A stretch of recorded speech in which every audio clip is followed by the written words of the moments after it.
结婚前1周，女孩的未婚夫突然带回家一个大着肚子的女人。晚晚，这是我朋友的妻子白思琪，我朋友是为了救我才去世的。如今思琪怀孕了，我不能不管。程婉婉这个蠢女人，我最了解了，善良到了骨子里。她听到思琪的丈夫是我的救命恩人，肯定会主动把人留下来报恩的。程婉婉努力平复自己的心情，今天是她来陆大川家送嫁妆的日子，现在东西都还在拖拉机上面没卸车，没想到就遇到陆大川把白思琪领回了家。婉婉，我知道这事儿委屈了你。思琪搬进来，我们婚房可能要换一间，但是你放心，我们领了结婚证，我就给厂里打报告，用不了多久，我们就能住上新房子了。你准备把婚房换到哪一间？是厕所门口那一间吗？那间不说别的了，那里能放下我们的婚床吗？那间房子紧挨着厕所，每天都臭得不行，而且空间也不大，放一张1米多的床，空间就占满了。程婉婉眼角挂上了泪珠。陆大川见程婉婉这般模样，以为她是不想让白思琪进家，立马不乐意了。婉婉，你这是干啥？我刚才都把话说清楚了，人家白思琪的丈夫为了救我把命丢了，如今他无处可去，咱们只是暂时把婚房让给他，你还想不管人家不成？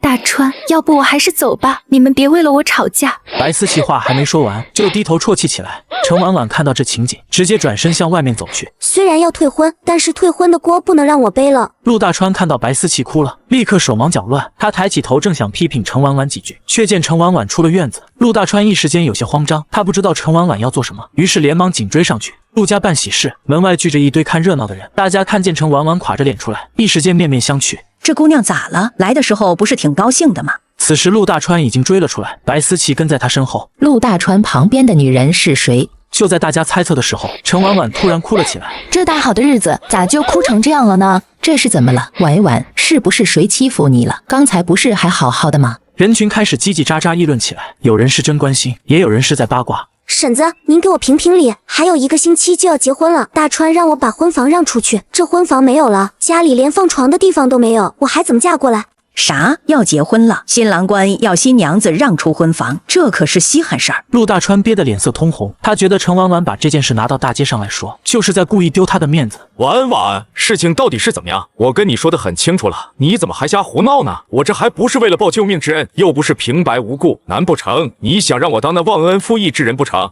你提前也没跟我打招呼，就说这个大肚子女人的丈夫对你有救命之恩，就要把我的婚房让出去，这救命之恩有没有还两说着。如果真有，我也不是那无情无义之人，自然是要跟着你报答这天大的恩情。可是你也要提前跟我打招呼，你啥也没说就直接把人领回来了，是打算养他们母子一辈子还是怎么着？报答恩情有很多种方法，就真的只能把人领到家里来吗？你这样做，让我怎么跟我爸妈交代？陆大川的脸黑成了一条线，大肚子的女人这几个字刺激着他的神经，不知道为什么，他总觉得程婉婉故意在引导大家往歪了去想。大川啊，不是我说你，你这都要结婚的人了，做事情怎么还这么莽撞呢？你要报恩没错，可是凡事也得跟婉婉商量着来啊。你看看新家具都给你们拉来了，这房子没了，怪不得婉婉生气。就是，这事儿真不怪婉婉，我看她家里要是知道了，指不定要过来找你算账呢。你旁边的姑娘长得这么俊，你冷不丁领回家里来，而且这马上又要结婚了，不方便的地方可是多着呢。大家七嘴八舌的，说什么的都有。陆大川急忙解释：不是，家里还有一间房子的，我们也不至于没地方住。再说这也只是暂时的。你家还有其他房子啊？你父母不是已经占了最大的那间了吗？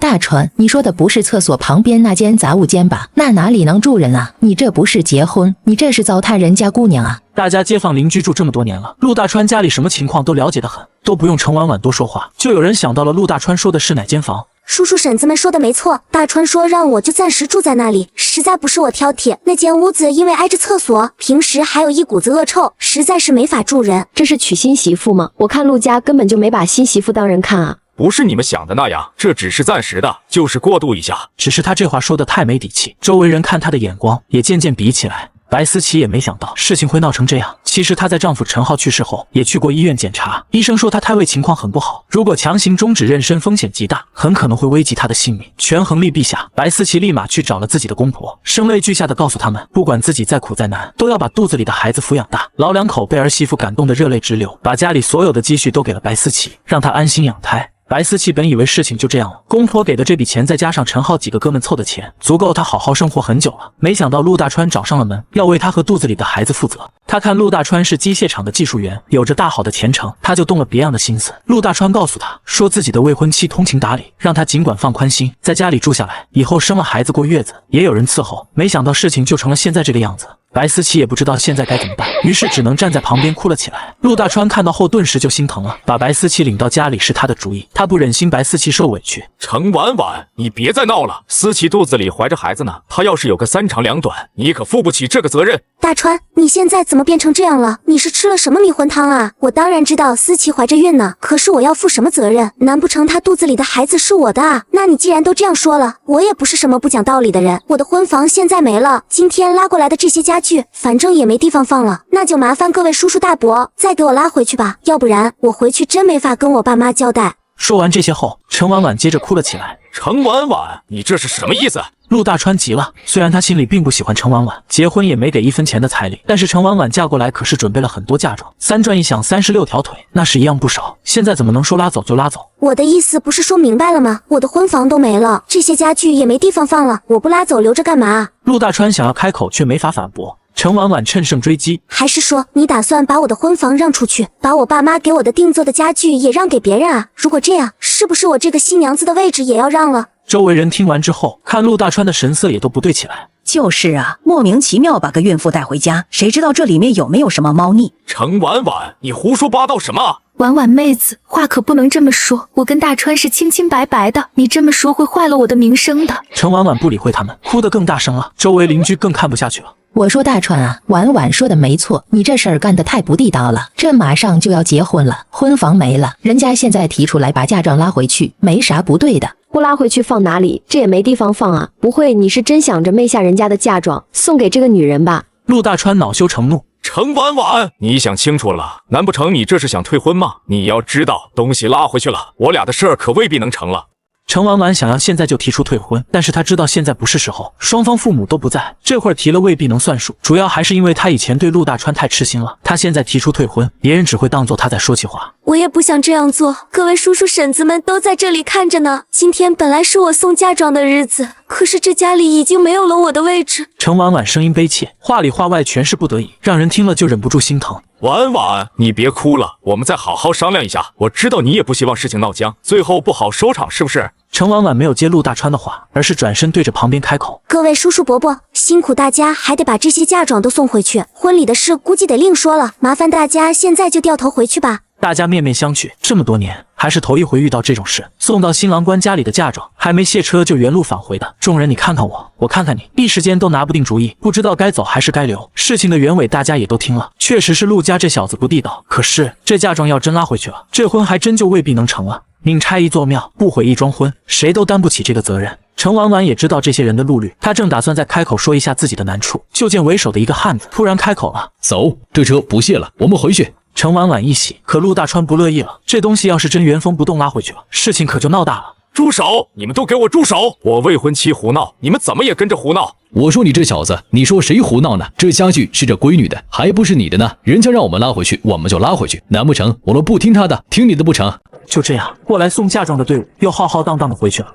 程婉婉和陆大川家离得并不远，嫁妆拉回去没多久，程婉婉也跟着回来了。院子里那些送嫁妆的人已经把陆家发生的事情告诉了程婉婉的父母。程婉婉的父亲正要去陆家揍陆大川，被一群人给拦在了那里。婉婉，这事儿你想咋办？给妈说，一会儿妈就陪你去找陆大川，一定让他给你个交代。程婉婉虽然把嫁妆都拉了回来，可在她父母的眼里，她不过是在赌气，并非真心要退亲。毕竟从前的程婉婉满心满眼都是陆大川，一门心思只想嫁给他。妈，这婚我不想结了，我要退婚。啥？程母听后愣住了，她甚至以为自己听错了。程婉婉的父亲也是一脸错愕。闺女想要跟陆家那小子退婚，怕是气糊涂了吧？他怎么可能愿意主动退婚呢？婉婉，你这是真心话吗？你可要想好了。姐，太好了，你真是我的好姐姐，你终于想明白了。程婉婉的弟弟程卫东这会儿刚放学回来，虽然还不知道发生了什么事情，就听到大姐说要退婚，立马表明态度。姐，我一开始就不喜欢他，你还非要嫁，你现在终于想通了，退婚，你老弟我举双手双脚支持你。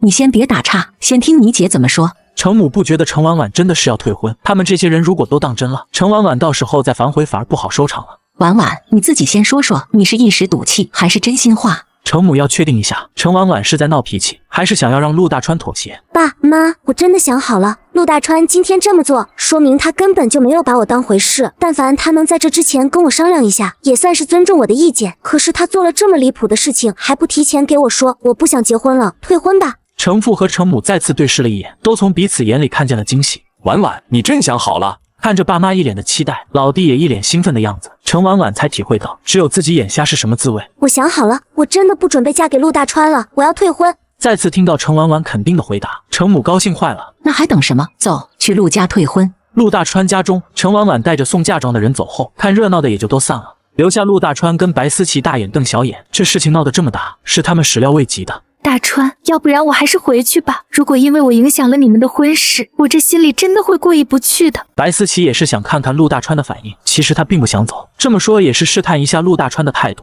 能留下来的话，他还是想留下来的。这里有吃有住，还有人照顾。陆大川正为程婉婉的事情烦心，一听白思琪的话，他的自尊心瞬间爆棚。这怎么行？是我把你接过来的，就要对你负责到底。你放心，就算我俩真的不结婚了，也跟你没关系，你就在这安心住着就行。大川，我真是不知道说什么好。陈浩有你这样的兄弟，他这辈子也算是值了。另一边，陆大川的父母正在回来的路上。今天是亲家送嫁妆的大好日子，他们两口子就因为不想招待那些送嫁妆的人，一大早就躲出去溜达到现在。两人回来的路上，想着家里已经摆上了陪嫁的新家具，就觉得美滋滋的。咱家大川真是找了个好媳妇，彩礼没花钱，还占这么个大便宜。快到家门口的时候，有人喊住了他们。陆家嫂子，你怎么才回来？你家里出大事了。呸呸呸！你这狗嘴里吐不出象牙的！今天是我家的好日子，能有什么大事？都是喜事。你就别喜事了，赶紧回家看看吧，我还能骗你不成？你儿子领了个大肚子的女人回来，你未来儿媳妇不干了，直接就把嫁妆全给拉回去了。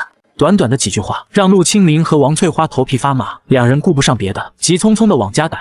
一进门，果然家里空荡荡的，见不到半点新家具的影子。陆大川，你给我出来！发生什么事了？我妈回来了，你别管，我出去看看。陆大川说完就起身出去了。王翠花的叫喊声把刚才那些看热闹的邻居又吸引了过来。妈，你这么大声干嘛呢？陆大川出来后，脸上有些难堪。我大声？我这还算大声啊，儿子，我和你爸有事不在家，你到底干了些什么？婉婉呢？她今天不是过来送嫁妆吗？嫁妆呢？都去哪了？还有，我怎么听说你带回来一个大着肚子的女人？到底咋回事？什么大肚子的女人？那是我救命恩人的遗孀，人还在屋里呢，你小声点。儿子，还真有这么回事，我还以为别人唬我玩呢。她肚子里的孩子是谁的？是你的吗？王翠花第一时间想到的就是这个。陆大川的脸一下子就黑了。妈，你胡说八道什么呢？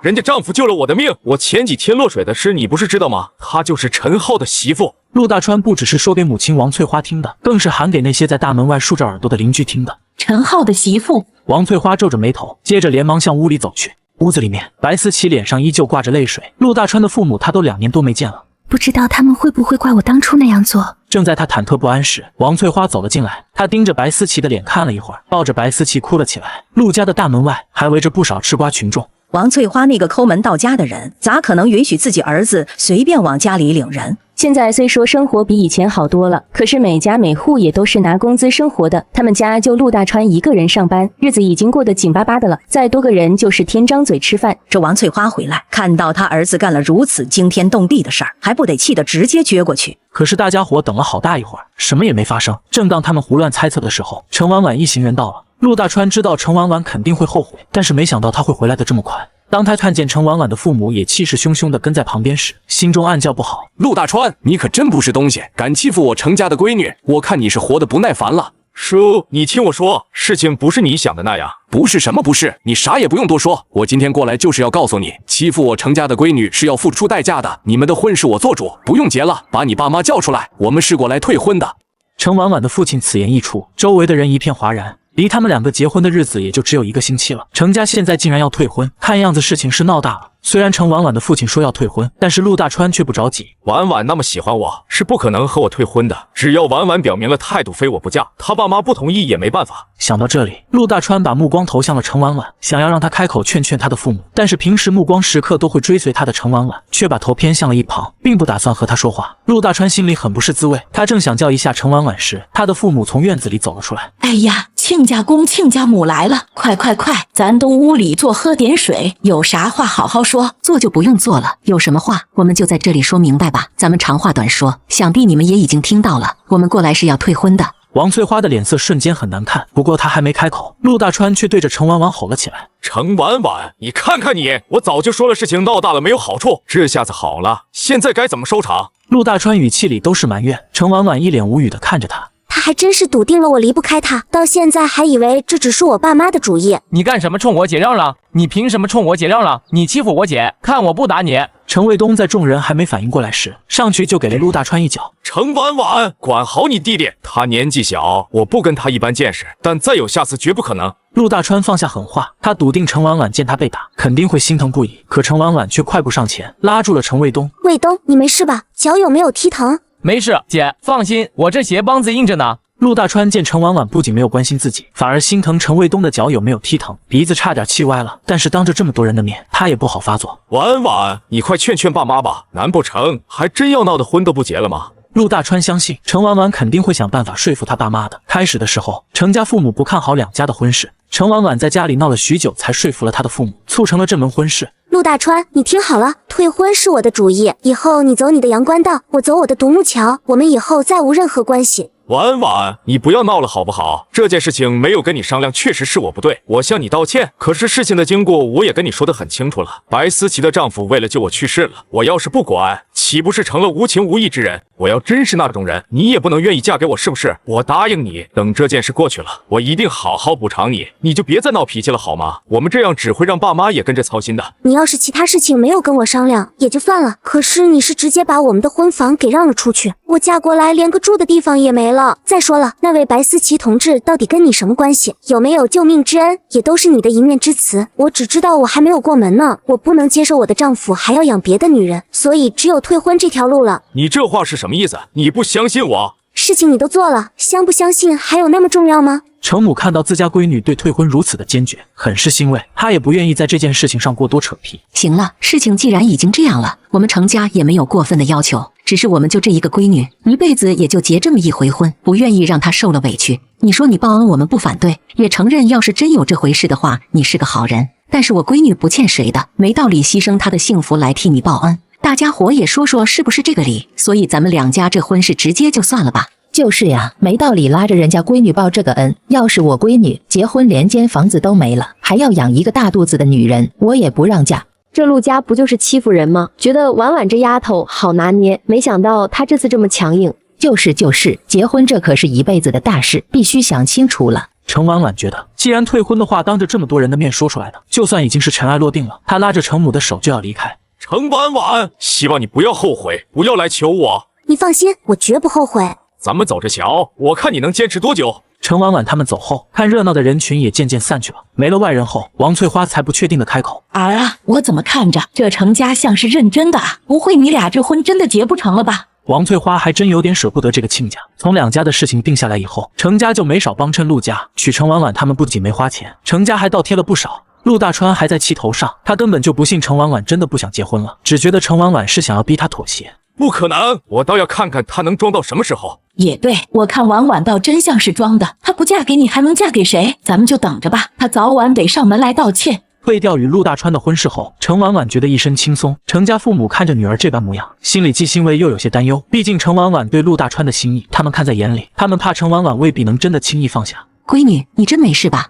程母生怕女儿只是人前强装镇定，实则独自消化委屈，任谁在婚事将近时遭遇这般变故，心里都不可能毫无波澜。姐姐不用伤心，那个陆大川人前一套背后一套，可恶心了。我就想不明白你为啥能看上他，这下好了，总算是脱离苦海了。妈，我没事，你们就放心吧。卫东说的对，我算是脱离苦海了，还好现在还不晚。要是结婚以后他再这样做，我这辈子可就脱不出来了。回到家后，程婉婉回到了自己房间里，她躺在床上好好的睡了一觉。第二天一早，程婉婉起床时，程母已经在做早饭了。婉婉，起这么早，不再睡一会儿吗？不睡了，一会儿还要去上班。程婉婉今年刚考上东城机械厂的宣传员，昨天周末大家都休息，今天是要去上班的。今天要不要在家里好好休息一下？我去给你请个假。不了，妈，我正常上班就行。东城机械厂里面，陆大川本以为今天在厂里绝对见不到程婉婉，昨天闹成那样，他几乎一夜没合眼。他料定程婉婉必定请了假，躲在家里偷偷抹眼泪，没想到却听到了程婉婉的声音：“程婉婉，张主任叫你去他办公室一趟。”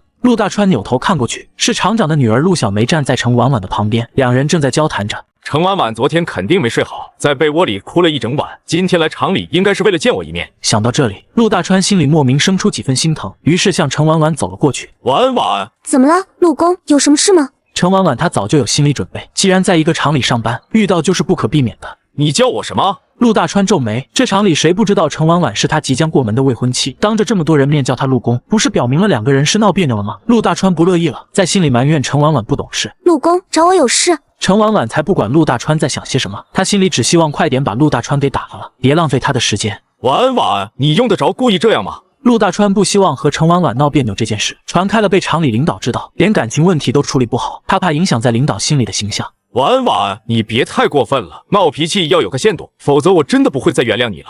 谁需要你原谅？我们之间已经没有任何关系了。陆公以后要是没有工作上的问题，还是离我远点。陆大川直接被噎住了，周围望向他们这边的人越来越多，陆大川感到一阵不自在。我看你演到什么时候？陆大川说完转身就走了。陆小梅看着程婉婉有些奇怪，程婉婉以前不是整天对着陆大川各种示好，今天是怎么回事？抱歉，让你久等了，处理了一点私事儿。我们快点走吧，张主任还等着呢。两人都没有再说话，默默往办公室走去。片刻后，他们到了张主任的办公室。你们来了，快坐，快坐。张主任找我们什么事？是这样的，咱们厂最近有一笔特别重要的订单，不光时间紧、任务重，质量要求还相当高。你俩除了做好平时的工作，还要招待好即将到来的重要客户，千万不能怠慢了。程婉婉跟陆小梅一个管业务，一个是宣传科，这凑在一起招待客户倒是新鲜。出了张主任的办公室，程婉婉正准备回去工作，被陆小梅叫住了。听说你马上要结婚了，这么重要的工作，张主任怎么会交给你？跟你的婚期不冲突吗？陆小梅这是在担心，到时候程婉婉请假耽误了他们俩的工作。婚礼取消了，我不结了。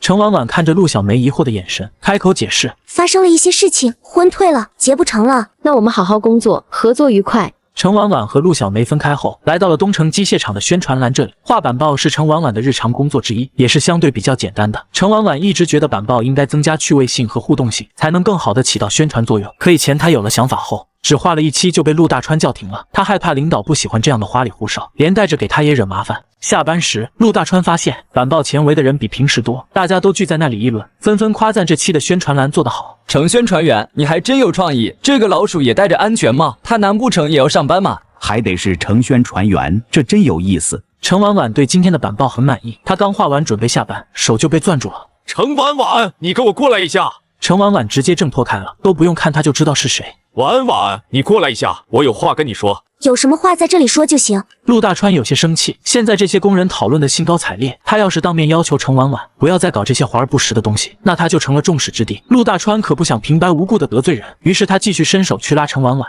程婉婉这次早有防备，连忙后退了好几步。你想干嘛？陆公，你们小两口这是干嘛呢？还没结婚呢，就这么黏糊，我们可都看着呢。程婉婉脸色变了，请大家不要再乱开玩笑了，我跟陆公的婚约已经取消了，我俩以后什么关系都没有了，而且我俩也说好了，以后就是陌生人，所以以后你们要再说这样的话，我可是会不高兴的。四周一下子鸦雀无声。陆大川没想到程婉婉会这样说，他只觉得程婉婉越来越不懂事了。在家里闹也就算了，现在竟然把事情闹到厂里来，他是个爱面子的人，这一下子就气得面容扭曲了。婉婉，咋了？你这是跟陆公闹别扭了？闹别扭归闹别扭，咱可不行，随便说不结婚的话，这好日子眼看着马上就到了，不吉利。大家平日里见到的都是程婉婉追在陆大川屁股后面的场景，还从没见程婉婉这样冷言冷语过。程婉婉，你怎么这么不懂事？我不是要跟你说这个，现在不是说这些的时候。程婉婉当然知道他要说什么，不就是要干涉他的工作吗？想要管东管西，他只是画了个老鼠戴着安全帽，就要斥责他不务正业了。陆大川，我想说的话都已经说明白了，你想要说什么对我来说不重要，我们的婚礼取消了，我们没有任何关系了，你想说的话愿意对谁说就对谁说去吧，你要是再骚扰我，我可就要去找妇联说道了。还有，你想说什么去跟白思琪说啊，你不是都把人给带回家里了？在场的众人听后都愣住了，听得像是陆大川犯错误了，怪不得程婉婉平时对陆大川一向都是言听计从的，跟他说话连大声都没有过，突然间这么生气，原来是发生了这种原则性的事情。陆大川觉得程婉婉简直是疯了，他感觉程婉婉就是故意引导别人往歪了去想，昨天他就有这种感觉了。陆大川觉得这件事情必须说明白，即便真的结不成婚了，也不能污了白思琪的名声。你又胡说八道什么呢？你就算吃醋，也不是这个吃法。我早就说了，人家白思琪的丈夫对我有救命之恩，你现在心眼怎么变得这样小，变得我都快不认识了，连救命恩人的遗孀都容不下。陆大川的话貌似无懈可击，大家看程婉婉的目光里多了几分耐人寻味的东西。陆大川，你既然说了，就把事情说清楚不好吗？从头到尾我有阻止你报恩吗？我没有，可是你千不该万不该把人领回家里来，人家还大着肚子呢，这过几个月就要生了，再说人家也有亲生父母在，也有公公婆婆在，无论怎么轮也轮不到你来照顾吧。她一个女人，以后生孩子坐月子，你打算怎么伺候？还是说你们的关系好到了可以不避嫌的？陆大川急了，我一个大男人，我怎么伺候？不是还要你吗？陈婉婉就等他说这句话呢。我就说吧，我还没过门呢，你就想让我伺候别人坐月子，这合适吗？再说了，你把新房也让给他住了，我连住的地方都没有，所以我选择退婚，我有错吗？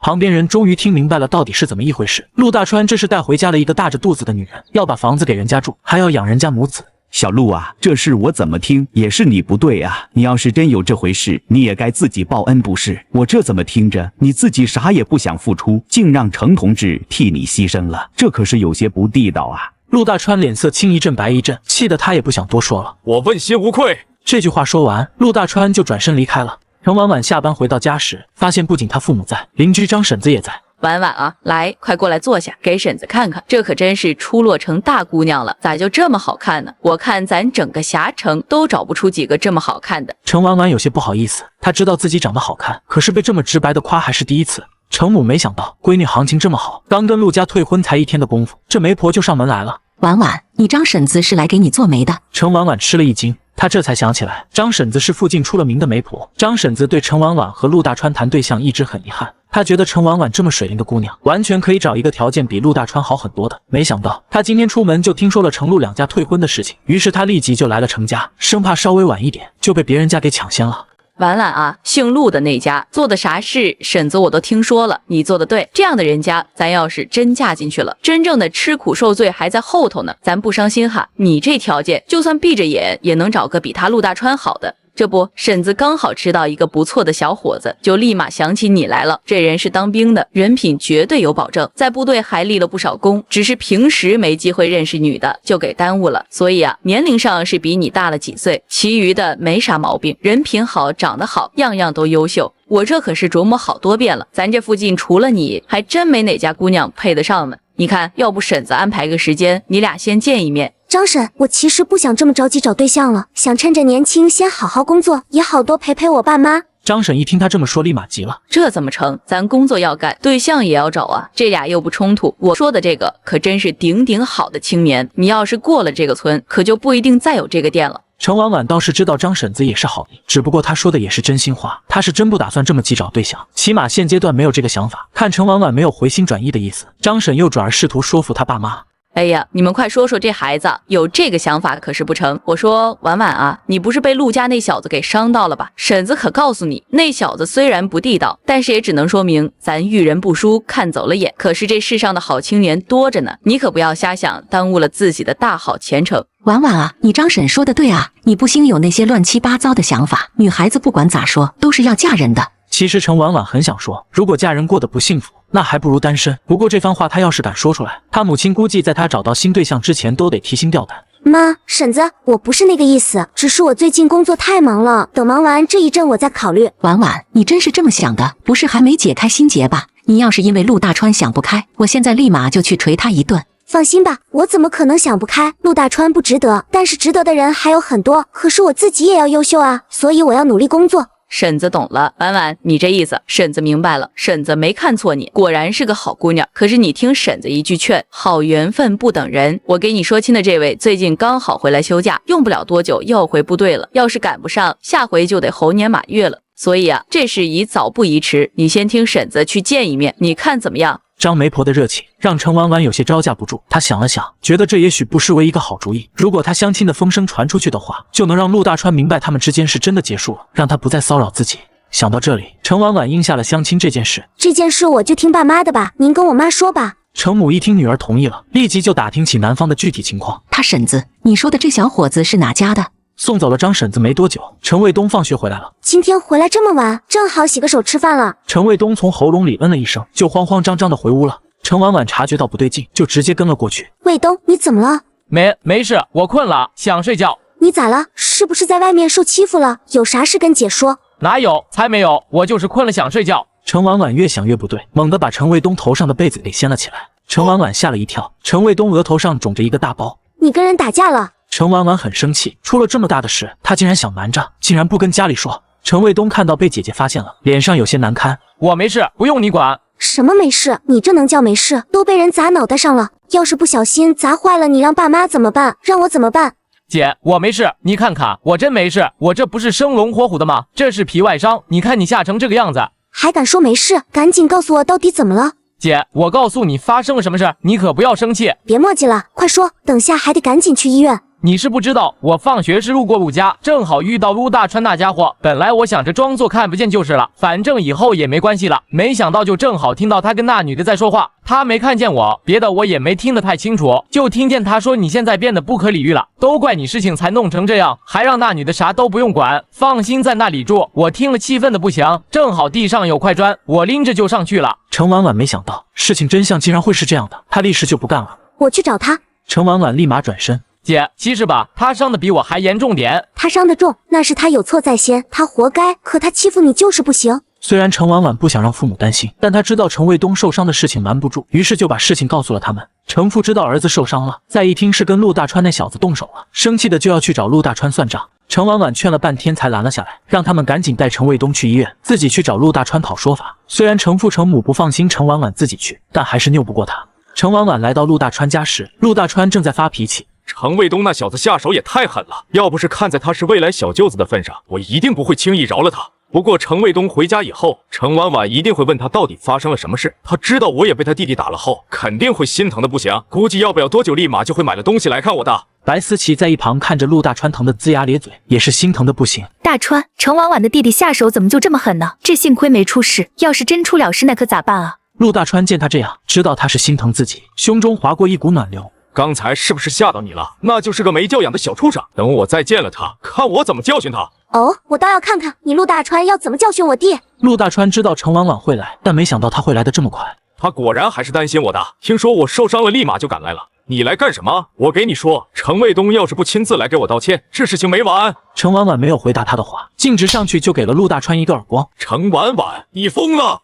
陆大川生气极了，下意识就想还手。程婉婉早就有了防备，连忙后退几步拉开了距离。白思琪也急了，有什么事情不能好好说，怎么上来就动手呢？陆大川，你有病吧？你欺负我弟，他多大你多大？你对一个孩子动手，我这几巴掌已经够轻了。现在我弟去医院了，你赶紧先把医药费给我出了，还有精神损失费。我弟被你吓坏了，现在饭都吃不下去，明天都不知道能不能去上学。他头上那个包要是检查出什么事，你吃不了兜着走。陆大川气坏了，原来程婉婉来不是为了关心他，而是为了给程卫东撑腰的。程婉婉，你是不是哪根筋不对？你还想跟我要医药费？你没看到我也受伤了吗？我才是受害者，你现在怎么变成这样了？不分青红皂白，蛮不讲理，你真是让我太失望了。陆大川看向程婉婉的目光都在喷火。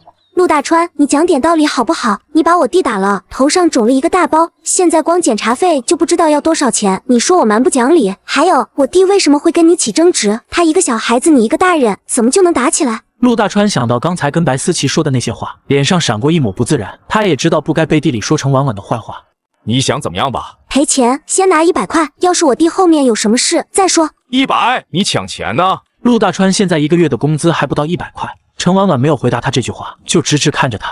白思琪拉了拉陆大川的胳膊，他觉得就磕破点皮，要100块钱也太多了。陆大川没有领会到白思琪的意思，还以为是让他把钱给程婉婉了。陆大川有些不自然，他忘了白思琪还在身旁看着呢，他不想给白思琪留下斤斤计较的坏印象。陆大川从口袋里拿出了几张钱，我就这些，你都拿着吧。不过程婉婉，我可是看在你的面子，再加上卫东他毕竟还小。程婉婉接过钱瞄了一眼，这些钱即便不够100，80、90也有了。就先这样，要是我弟有事我再找你。说完转身就走。程婉婉，你没看到我也受伤了，不知道关心一下吗？陆大川对着程婉婉的背影喊道。程婉婉头也没回就走了。走出陆家门口的时候，程婉婉跟刚好回家的陆父陆母打了个照面。王翠花手里提着个菜篮子，程婉婉无意中瞥了一眼，里面握着5、6个大鹅蛋。如果她记得没错的话，很多老人都喜欢给孕妇吃鹅蛋，那王翠花是给谁买的，就显而易见了。她那么抠搜的一个人，竟然舍得买鹅蛋，她对白思琪这么好。王翠花看到程婉婉瞬间，下意识把篮子往身后藏，就好像做了什么亏心事一样。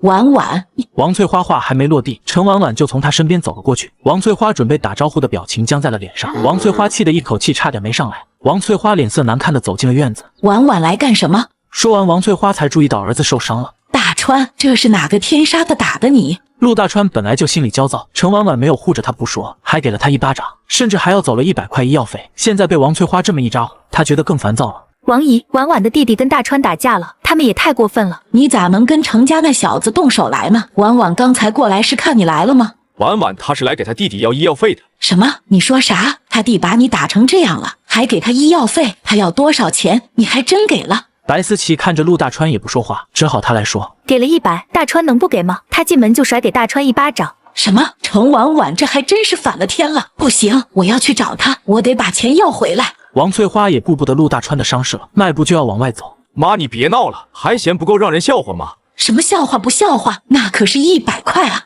婉婉也不是外人，过几天结婚了，她的钱还不是我的吗？你还想着结婚呢？我看他这样子，倒像是真的要跟咱们老陆家划清界限了。刚才我跟你爸进来撞见他，他连个招呼都不打，他现在真是不把我们放在眼里了。陆大川听到程婉婉对自己爸妈也是这样态度，心里更加不是滋味。不会的，他会来找我道歉的。陆大川心里压抑着难受，他不想再讨论这个话题了，起身就回房间去了。另一边，程婉婉回到家后，刚把陆大川给的钱整理了一下，程卫东他们就从医院回来了。姐，你回来了，那姓陆的没欺负你吧？我没事，你检查的怎么样？没啥大事，养几天就好了。婉婉，这是我跟陆大川要的营养费，卫东还是个孩子呢，平白受了这个委屈，这些钱给他买点营养品补补。要什么钱？还不如我去把那小子揍一顿，好好出出气。你快消停点吧，都多大了，还整天打打杀杀的，也不怕孩子们笑话。婉婉，老陆家那里没为难你吧？没有，他知道自己理亏，自然是没有为难我。婉婉，既然下定决心跟大川分手了，要是他们老陆家再欺负你，一定要跟我和你爸说，我们替你撑腰。第二天，程婉婉惦记着工作，早早就到了厂里，远远的就感受到很多人的注视，好像在对她指指点点。程婉婉不以为意，大概还是跟陆大川的事，这年月退婚还是件稀罕事。程婉婉到了办公室后，拿着暖水瓶先去水房打热水，水还没有完全烧开，程婉婉不想再跑第二趟，因此站在一边等着。几个车间女工排在她的后面。你们听说没有？这次我们厂里要接待的几位贵宾，可是部队派下来的。听说有一位不光长得很帅，还立过头等功呢。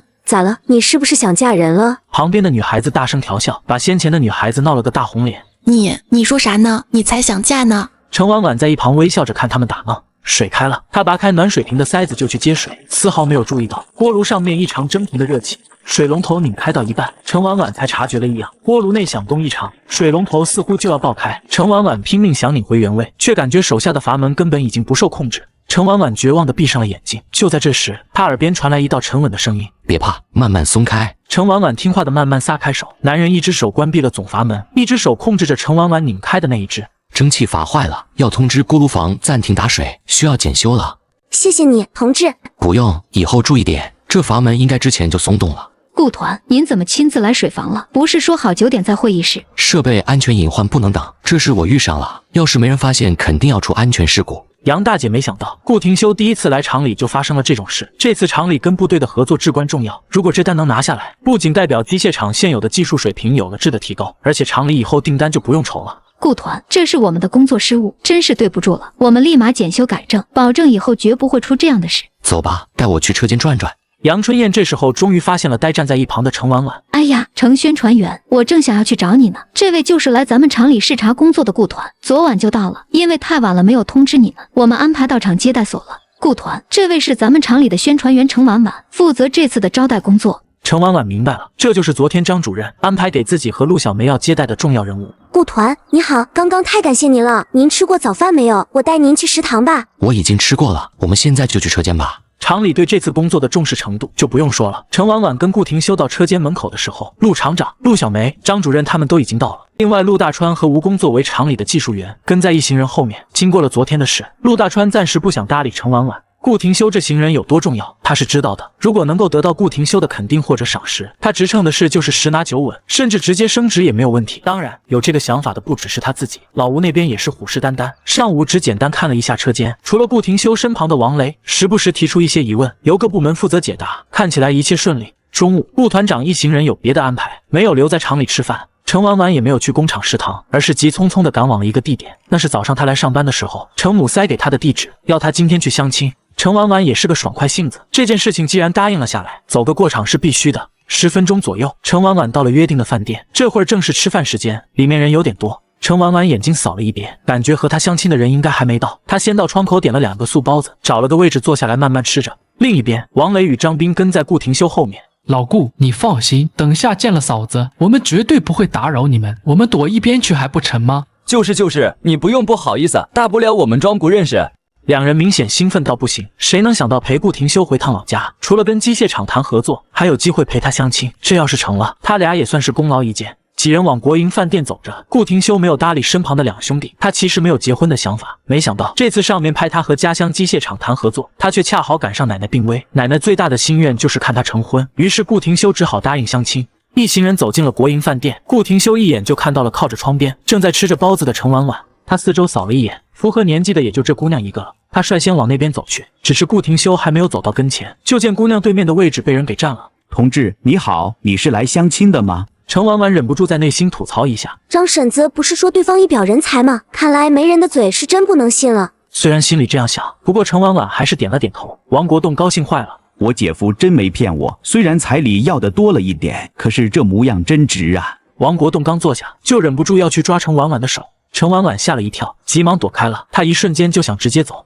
没事，你不用害羞，咱们不是说好了吗？只要觉得合适，下午就可以去领证，咱俩做了夫妻，你还害羞什么？不好意思，我要先回去了。王国栋一听程婉婉要走，立即就不干了。他姐夫给他介绍这个老婆，可是要了2000多块钱彩礼，本来他也是不愿意的。可是他姐夫说，对方不仅长得好看，而且只要他看上了，就同意直接领证。对方家里遇到事情缺钱，因此刚才看到程婉婉，他属实是惊喜，觉得2000块钱花的真值。他钱都已经给出去了，现在人想走，他怎么可能愿意？我说姑娘，你这样出尔反尔，不太好吧？我们不合适，我回去会跟媒人讲的。程婉婉到现在还以为对方就是张媒婆介绍的相亲对象。你啥意思？咋就不合适了？你钱都收了，到现在再跟我说不合适，你这不是骗人吗？王国栋声音很大，国营饭店吃饭的人本来就多，他这一吵吵，很多人看了过来。程婉婉生气了，相亲看不上或者不合适，不是很正常的事情吗？你想干什么？谁规定了相亲就得结婚，就得合适？哪有这样的道理？你什么意思？你想耍赖是吧？王国栋此时也是气坏了，明明说好了，只要他见了人觉得满意，这事儿就算是定了。耍什么赖？谁耍赖了？明明是你耍流氓！程婉婉见他越说越不像话，直接也不惯着他了，把他刚才试图对自己动手动脚的事儿一股脑说了出来。旁边的人本来是看热闹的，一听耍流氓3个字立马围了过来，就要替程婉婉打抱不平。我说你怎么回事？这光天化日的，怎么能对女同志这样？你这是犯错误，你知不知道？大家把她送到派出所去。大家听我说，不是你们想的那样。这女的收了我2000块彩礼钱，说好了跟我领证结婚的，结果现在不认账，想直接走人。你们给我评评理，我能让她走吗？要是走了，我的2000块钱找谁去？岂不是打水漂了？她不是骗子是什么？大家伙一听，面面相觑，没想到还有这样的内情。一时间，刚才义愤填膺的几个人都不知道该说什么了。程婉婉眉头微皱，稍微一想就弄明白是认错人了。那这事儿搞错了，你一定是认错人了。我是来相亲的没错，但是根本就没拿对方1分钱，今天就只是简单见个面而已，成不成还两说着呢。你认错人了。什么认错人？没有认错人，你也承认了，你也是来相亲的，明明都说好了的事了，2000块钱帮你家里救急，我们直接领证结婚。你要是翻脸不认账，你得把钱还给我，否则别想走。这姑娘，你说到底有没有这事儿？要是你真拿了这2000块钱，这事儿我们可就不好管了。程婉婉此时还真有些百口莫辩，她确信对方是认错人了，要么就是被骗了。这样吧，如果你认为我是骗子的话，我们直接去安保队吧，把这件事调查清楚，以免产生更多误会。什么安保队？我看你是想逃跑，明明就是拿了钱，你想不认账，这还讲不讲理了？说话间，王国栋又想上前撕扯程婉婉，却被一只大手拽住了。住手！你认错人了。什么认错人？他就是个骗子。王国栋话才说到一半就愣住了，他发现钳制住他的手钢铁般坚硬，他的胳膊有些疼得受不了了。你想干什么？放开我！顾廷修没想到他只是出去了一下，就闹出了这种事。刚才他看到程婉婉了，正想过来，就看见一男的坐在了他对面，他以为是程婉婉不是来和他相亲的，就出去了。你没事吧？顾廷修看了程婉婉一眼，这男的认错人了。张媒婆给他介绍那姑娘姓程，这不一切就都对上了。没事，就是有一些误会。误会不是误会，他骗了我的钱，那可是2000块钱，2000块钱啊！你们是不是一伙的？你的钱是亲手交到这位姑娘手里了吗？那倒没有，可是我交给我姐夫了，他说已经给了女方了，只要我点头，这婚事就是板上钉钉的了。王国栋理直气壮，不过话一出口，他也觉得不对劲儿了。我是张婶子介绍过来相亲的，我姓程，相亲对象姓顾。顾廷修从兜里掏出了自己的证件，这是我的证件，如果这件事跟这位女同志有关，你尽管来找我。王国栋张大了嘴巴，这会儿他也明白了自己是认错人了，他转身就准备离开。先别走，道歉，王国栋没办法，只好低下头对着程婉婉道歉。等他离开后，大家见没了热闹可看，也就散了。顾廷修跟程婉婉重新坐了下来。顾团长，刚才的事谢谢您了。程婉婉有些不知道该说什么了。张媒婆介绍的相亲对象，竟然是来他们机械厂考察的顾廷修。不用谢，要不要先吃点东西？我吃过了，我请你吃饭吧。感谢你今天救了我2次。程婉婉说完后就起身去窗口要了2个菜2个馒头。你吃，我刚才吃饱了。顾廷修也没客气，下午还有很多事，不吃饭不行。程婉婉看着顾廷修大口吃饭的样子，不知道怎么的，心情莫名好了起来。看着顾廷修吃的差不多了，程婉婉才开口：顾团长，我先确认一下，你就是张婶子介绍给我的相亲对象，对吗？对，你直接叫我名字就成。那我就有话直说了，既然我们是来相亲的，你对我还满意吗？顾廷修一阵惊讶，他没想到程婉婉如此直接。程同志，我先跟你坦白一件事吧，其实我现在并没有结婚的打算。不打算结婚，能告诉我原因吗？主要原因还是我的职业，我平时不能经常回来，我怕对女方不公平。程婉婉一下子就明白了对方的顾虑。像你现在的级别，家属不是可以随军吗？对，随军当然可以，只是背井离乡的日子并没有那么好过。我们出任务比较多，有时候10天半月不回也是常事，这对另一半并不公平。程婉婉没想到，他所谓的不打算结婚，竟然是在为女方考虑。要是我说我不在乎呢？顾团长，我想跟你结婚，你看成吗？顾廷修一时之间有些愣住了。虽说他遇到过不少主动示好的女孩子，但像程婉婉这样上来就要结婚的，他还真的没遇到过。顾廷修想不明白，就很直接的问道：程同志，你如果不是在开玩笑的话，我能问一下，你选择这么仓促结婚的原因吗？是不是遇到了什么难处？我们2个人现在刚认识，根本就谈不上了解，你做这样的决定，是不是有些太不负责任了？不瞒你说，我本来下周就要结婚了，可是临近结婚，2家发生了一些不可调和的矛盾。现在我们婚已经退了，我就想找个人尽快结婚。当然，这件事我已经深思熟虑，绝对不是一时冲动。他只能这样说，而且他跟陆大川退婚，算是人尽皆知的事情，没必要隐瞒，也瞒不住。顾廷修听到这里，径直站了起来。程同志，这件事情还请你慎重考虑。我顾廷修也不是那种趁人之危的小人，今天的事情就当没有发生过吧。顾廷修说完，走到柜台前把账单给付了。程婉婉反应的机会都没有，他就大步离开了饭店。远处一直盯着这边情况的王雷跟张斌对视了一眼，急忙追了上去。程婉婉直到看着顾廷修走远，才起身离开。他知道对方这是误会了，以为他是感情受挫，把他当成了疗伤工具。只是他现在没法跟别人解释而已。如果不能跟顾廷修结婚，他也会想其他方法救他。另一边，王雷跟张斌追上了顾廷修。怎么突然走了？我看你俩聊的不是好好的吗？就是你这说走就走，也太不礼貌了吧！看你把女孩子吓着了，我看谁还敢跟你。顾廷修一句话没说，径直往前走。他有些莫名其妙的烦躁，有些后悔自己刚才的冲动。程婉婉慢悠悠地向厂里走着，心里琢磨着顾廷修的事情。他刚走进厂里，就迎面遇到了陆大川。陆大川看见程婉婉后脚步一顿，但是好像突然又想到了什么，没有理会程婉婉就走了。程婉婉乐得清静，正准备回办公室准备资料，却被一道女生喊住了。婉婉妹子，你吃饭没有？我正要去找你呢。程婉婉扭头看见白思琪手里提着一个饭盒站在不远处，程婉婉不想搭理他，扭头就要离开。程婉婉，你没听见思琪叫你？你这人怎么这样，一点礼貌也不讲了？哦，是思琪嫂子，你找我有什么事吗？白思琪当然不是来找程婉婉的，她是来给陆大川送饭的，根本没想到会遇到程婉婉。婉婉妹子，你还没吃饭吧？我来给大川送午饭，你也一起吃点吧。白思琪说着，就做事要把手里的饭盒递给程婉婉。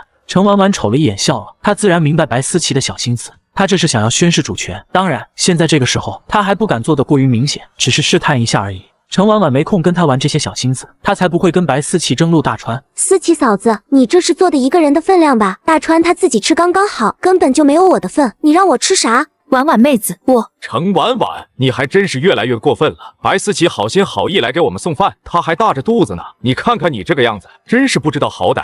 那好，那就给我好了。程婉婉说完，直接把饭盒抢在自己手中，然后转头就离开了。陆大川和白思琪都愣住了，他们都没想到程婉婉会来这么一出。待到他们反应过来，程婉婉已经拿着饭盒走远了。陆大川中午饭还没吃呢。白思琪满脸的不好意思。大川，陆大川心里烦得很，他觉得程婉婉真是越来越不像话了。你先回去吧，以后没事别来厂里了。白思琪还想要再说些什么，陆大川已经转身走了。这个点估计食堂都没饭了，陆大川只能饿着肚子。远处，顾廷修看着这边的一幕，仿佛明白了什么，轻轻皱起了眉头。陆大川回了车间，看到老吴已经在准备工作了。说起来，老吴算是他的师傅，他现在的技术很多都是他手把手教的。只是这次技术部选小组长，他和老吴成了竞争对手。只要我成功当上小组长，下次厂里分房就有资格申请了。程婉婉不是嫌弃我把房子让给思琪了吗？我就努力再争取一间新房回来，到时候看他还能说什么。白思琪一个人慢慢走回陆家，他心里有些憋闷，却无处发泄。没想到这程婉婉还挺有手段的。白思琪一边走着，一边琢磨着对策。其实他还真的并不怎么想霸占陆大川，他已经有喜欢的人了。虽然因为种种原因，目前那人不能光明正大跟他在一起，可是他是愿意等的。陆家可能只是他临时的一个落脚点，只是这个临时到底有多久，他就不知道了。在这个等待的过程中，陆大川对他的感情增加1分，他的日子就能好过一点，这点他还是知道的。而且万一他跟那人没有结果，陆大川无疑也是一个好的退路。白思琪心里正在琢磨着，突然间就被人拉住了。是你？白思琪的眼眶瞬间盈满了泪水，那人把白思琪拉到墙角，瞅了瞅四下无人，才嫌弃地看了一眼她的肚子。你怎么还没处理掉？白思琪这才意识到自己不是在做梦。不是我不想，是医生说了我身体不好，如果强行终止妊娠以后都不能生育了。我不是寻思以后还要给你生的孩子吗？真麻烦，难不成老子以后还要给你养别人的孩子？白思琪就像是做错了事的孩子，低头啜泣起来。子枫，你到底去哪里了？我等你等得好苦，你这次回来是带我走的是不是？我是有这个打算的，可是你现在这个样子，怎么跟我走？最起码要把这孩子生下来再说吧。还有，你跟这姓陆的是怎么回事？你又嫁人了？白思琪赶紧解释。当然不是，还不是陈浩走了以后，陆大川找到我，说是当初陈浩救了他的命，我的事他不能不管，他就把我带回家管吃管住，还说让他媳妇给我伺候月子，我就来了。其实张子枫对这些并不感兴趣，他这次回来主要还是要钱的。从刚才在这里等着白思琪开始，他就在琢磨着怎么开口了。他得让白思琪感觉到做错了，让他产生内疚的感觉，才会乖乖听话。你就敢保证他对你没有什么歪心思啥的？他就没动你？白思琪的脸一下子红了。你说什么呢？我这才来了几天，再说我这个肚子怎么可能呢？那可不好说，我怎么知道你有没有骗我？张子枫说的漫不经心，白思琪却紧张极了。我没有，我一直在等着你。行了行了，用不着这样，我相信你不就行了吗？你看你哭成这个样子，伤了身子可怎么办？我会心疼的。真的，你真的心疼我？那你这次带我走吧。我怎么带你走？刚才不是说了吗？你现在情况特殊，你又非要把孩子生下来。现在你既然被姓陆那小子带回来了，就安心在这里待着，等你把肚子里的孩子生下来，我再来带你走。那你一定记得来找我，一定别把我给忘了。说什么呢？我怎么会把你忘了？不过还有个事，我手里的钱不太够了，你这里还有吗？你放心，我再回来手里就有钱了，而且是大钱，到时候我接你出去享福。有？怎么没有？你等下午给你拿。白思琪没有半分犹豫，他这辈子最相信的人就是张子枫了，哪怕此刻他拿出来的是陈浩用生命换来的钱，他也没有觉得有任何不妥。这些都给你，你看看够吗？张子枫虽然心里高兴，不过他嘴上却说道：不太够，剩下的我再想办法，我得先走了，你照顾好自己。你一定要来接我。放心吧，我不接你接谁？白思琪看着张子枫的背影，心里说不出是什么滋味。如今他的全部积蓄基本都给了张子枫，这段时间他就要依靠陆大川了。程婉婉下午没见到顾廷修一行人，据说是去别的厂里考察了。厂里为此专门又开了个会，商讨怎么能够让顾廷修等人满意，以尽快促成这次合作，以免被别的厂抢了这次机会。厂长为此专门点名了老吴跟陆大川，让他们一定要在样品上多下功夫，千万不能马虎了。老吴和陆大川自然都是满口答应。陆大川知道这件事有多重要。回到车间后，陆大川路过老吴的工位，机器旁边老吴刚车完的零件正放在一旁。陆大川只是看了一眼，立即就有些生气了。老吴这是什么意思？教我的时候还留了一手，为什么他做的零件看上去比我做的更精细？难不成他早知道我要成为他的竞争对手，故意防着我的？陆大川越想越生气，越想越觉得不公平，鬼使神差的，他把手伸向了老吴调好了参数的机器。做完这些，陆大川有些心虚的离开了车间。是老吴先对不起我的，亏得我喊他一声师傅。如此一想，陆大川理直气壮了不少。只是整个下午，陆大川干活的时候都是心不在焉的，时不时看向老吴的工位。他有些后悔了。以前他也听说过，有的工友为了竞争，故意给别人搞破坏，他向来都是嗤之以鼻。没想到他今天冲动之下，竟然也做了这种事儿。一直到下班，陆大川整个人都浑浑噩噩的，他害怕他搞破坏的事被别人发现了。终于下班了，陆大川逃也似的出了车间大门。他回到家，刚好遇到王翠花在骂陆清明。咳，就知道咳，都咳成什么鬼样子了？那烟杆子还是放不下，我看你迟早都要在这上面吃亏。这时候白思琪走了出来。大川，你回来了。陆大川胡乱的点点头。爸，你这咳嗽这么厉害可不行，得去医院看看到底咋回事，要不然明天就让我妈陪你去趟医院吧。看什么看？不用看，大川啊，上医院那不是要费钱吗？婉婉之前从他亲戚那里拿来的药，你爸吃了不是很管用吗？你让他再给送点不就行了吗？婉婉给拿的，我怎么不知道？王翠花满不在乎的开口。这事儿还用你知道？给你爸的又不是给你的，你爸都吃了半年了，他一个月送过来一回，都送了6回了。我看你爸吃着挺有效果的，你再让他送点吧。你俩还在吵架吗？这都马上要结婚了。那就等2天吧，我跟婉婉说一下，让她再弄点药回来就是了。既然有效果，就先吃着。陆大川没有回答是不是还在吵架的问题。王翠花看他脸色不好看，也就没有继续追问，反正不用去医院了就成。陈婉婉拿过来的药都是陈婉婉自己出的钱。白思琪在一旁看着这母子俩欲言又止。思琪，咋了？刚才母子俩的对话，白思琪在一旁听得清清楚楚。这程婉婉以前对陆大川可真是上心，还没过门呢，就连老头子的药都是他买的。我如今身上没剩下几个钱，大川现在是我唯一的依靠，可不能让程婉婉与大川和好了，不然程婉婉嫁进来，我就在这里待不下去了。婉婉妹子她未必愿意再给了吧？今天在厂里她还说了，陆家的事以后跟她没半毛钱关系。大川，不是我说，他这话说的实在是有些过分。陆大川听了脸色有些不好看，他可没忘了和陈婉婉还在吵架呢。不过这婚期将近，他相信陈婉婉不可能真的舍得放弃和他结婚。他说的嘛，他敢这么说就让他承担后果。另一边，陈婉婉家里，陈卫东头上的包消了不少。陈婉婉检查过后，悬着的心终于放了下来。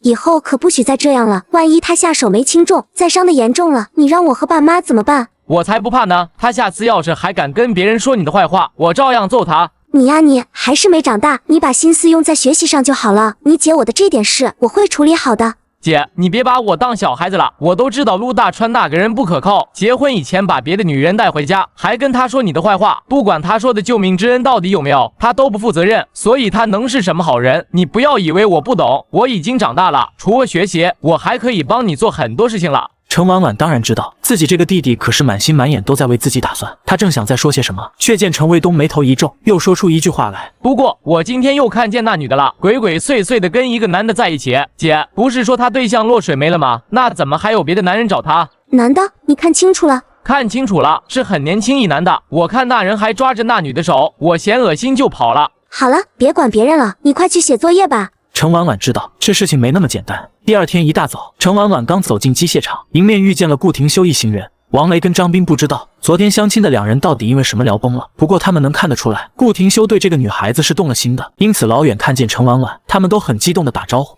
陈宣传员，这么早啊？陈婉婉自然也认得他们，礼貌的笑着回应：程宣传员，听说你们厂的板报是你画的呢，很有创意啊。哪有，实在是过奖了。陈婉婉感受到顾廷修的目光看了自己一眼，不过他回望过去的时候，回应他的是一脸的冷漠，他也不以为意。昨天的事情他指定是误会了，不过婚姻这种事强扭的瓜不甜，他要是不乐意，我也不能勉强，只能再想别的办法。一行人寒暄完后往车间走去，到门口的时候，陆厂长和杨大姐他们都已经在等着了。看到陈婉婉跟他们说笑着过来，几人都是喜笑颜开。顾团，您到了，咱的样品都已经做好了，就等您过来检查了。顾廷修点点头，来厂里这2天，他对东城机械厂基本满意。这里不管是厂领导还是员工，都对合作表现出了极大的诚意。产品他也看了，质量把控几乎完美。当然，对面的四叶草机械各方面做的也比较到位，他还在权衡，两家厂子毕竟只能选择一家合作。一行人进入车间，陆厂长径直把人带到了老吴的工位上。顾团，吴工可算得上咱厂里的老人了，任何工件只要过一下他的眼，有没有问题立马就能看出来。顾廷修再次点头，接着朝老吴的工位前走了过去。远处的陆大川看向这边，他佯装在干活，实则心思完全都不在工作上。他是真有些后悔昨天的冲动。顾廷修此时拿起了货架上的工件看了看，没一会儿就见他皱起了眉头。顾团，您看着质量您还满意吗？不错。所有人都松了一口气。怎么会？我明明……陆大川呆住了，手里的工具也掉了下来，大家伙的目光都被他吸引了过去。他慌里慌张把碰掉的东西规整好之后，抬起头，正看到老吴的目光注视着他，四目相对。老吴还冲他笑了一下，陆大川却难受得紧。老吴的目光让他有一种被看穿的窘迫感。很显然，昨天他在机器上做的手脚被发现了。接下来，陆大川整个人都陷入了一种惶惶不可终日的情绪里，生怕自己做的坏事被老吴当众揭穿了。一旦被发现了，被通报批评不说，还有可能被开除。直到所有人都出了车间，陆大川才松了一口气。大川啊，师傅，你还知道我是你师傅啊？整天把心思都花在哪里了？把精力全部用在技术提升上，该你得的将来一样都不会少的。老吴语重心长，听在陆大川耳中更是一语双关。师傅，最近因为两个人明里暗里的竞争关系，这声师傅陆大川很久没叫过了。你呀，聪明有余，沉稳不足，还是得好好锻炼锻炼啊。说完，老吴就转身走了。陆大川脸上一阵青一阵白，一直到下午下班，厂里都风平浪静的，没有任何事发生的征兆。陆大川担忧的心彻底放回了肚子里。厂里通往食堂的路上，陈婉婉跟陆小梅正并肩走着，两个人就下午的工作分派讨论着。陆大川却在前方拦住了他们。陈婉婉，我爸咳嗽还不好，你那里不是有药吗？赶紧再帮我拿一些。程婉婉挑眉，陆清明因为抽烟的缘故，肺不好总咳嗽。他家有个远房亲戚是个老中医，他就去那里求药，每个月拿一次，吃了挺管用。不过人家也说了，陆清明这种情况还是要早去医院做检查的好。找我干嘛？你该带他去医院看看了。程婉婉，你怎么变成这样了？我这可是问你要的事，不是别的，你赶紧抽时间去拿回来。我爸现在没有要吃难受的厉害，别的事你任性可以，这事你可别拖。陆大川的语气就像程婉婉欠他的一样。我这里没有药了，有病该去医院去医院。再说你们家的事早就跟我没关系了，别再来找我。你什么意思啊？你说这种话你还是人吗？那可是我爸，那也是你未来的公公，你不管他了，你还有良心吗？陆大川气得鼻子都冒烟了，也顾不上陆小梅在旁边了，指着程婉婉的鼻子骂了起来。陆大川，你是真听不懂人话还是怎么回事？我父母带我亲自去陆家退的婚，你记性的多差，眨眼就忘了。什么未来公公，跟我有1毛钱关系吗？你自己的亲爹病了你不管，跑过来找我的麻烦。你说你不是说有病是什么？你骂我，程婉婉，你竟然骂我！怎么了？我骂的不对吗？你自己的亲爹病了，你不赶紧带人去医院看病，拦住我让我给他买药，哪里来的脸啊？我欠你的啊！程婉婉，你不要太过分。一旁的陆小梅看不下去了。陆同志，婉婉说得很清楚了，她跟你已经不再是未婚夫妻关系，你别再来骚扰她了。自己家里的事情自己有责任处理好，而不是推给别人。我们两个的事情不是你想的那样，我们只是闹别扭了而已。这样说够明白了吧？小梅，你别听他的，我跟他早就没关系了，是他一直纠缠不清。陆同志，你听到了，程同志说了，跟你已经没有任何关系了，请你以后不要再骚扰他，否则的话，我会视情况上报给厂里。陆小梅知道陆大川这种人怕什么，果然，他这话一出，陆大川明显愣了一下。你误会了，我们之间真的不是你想的那样。不管怎么样，她程婉婉一定会成为我的妻子的。不过既然你这么说了，我就先不打扰你们了。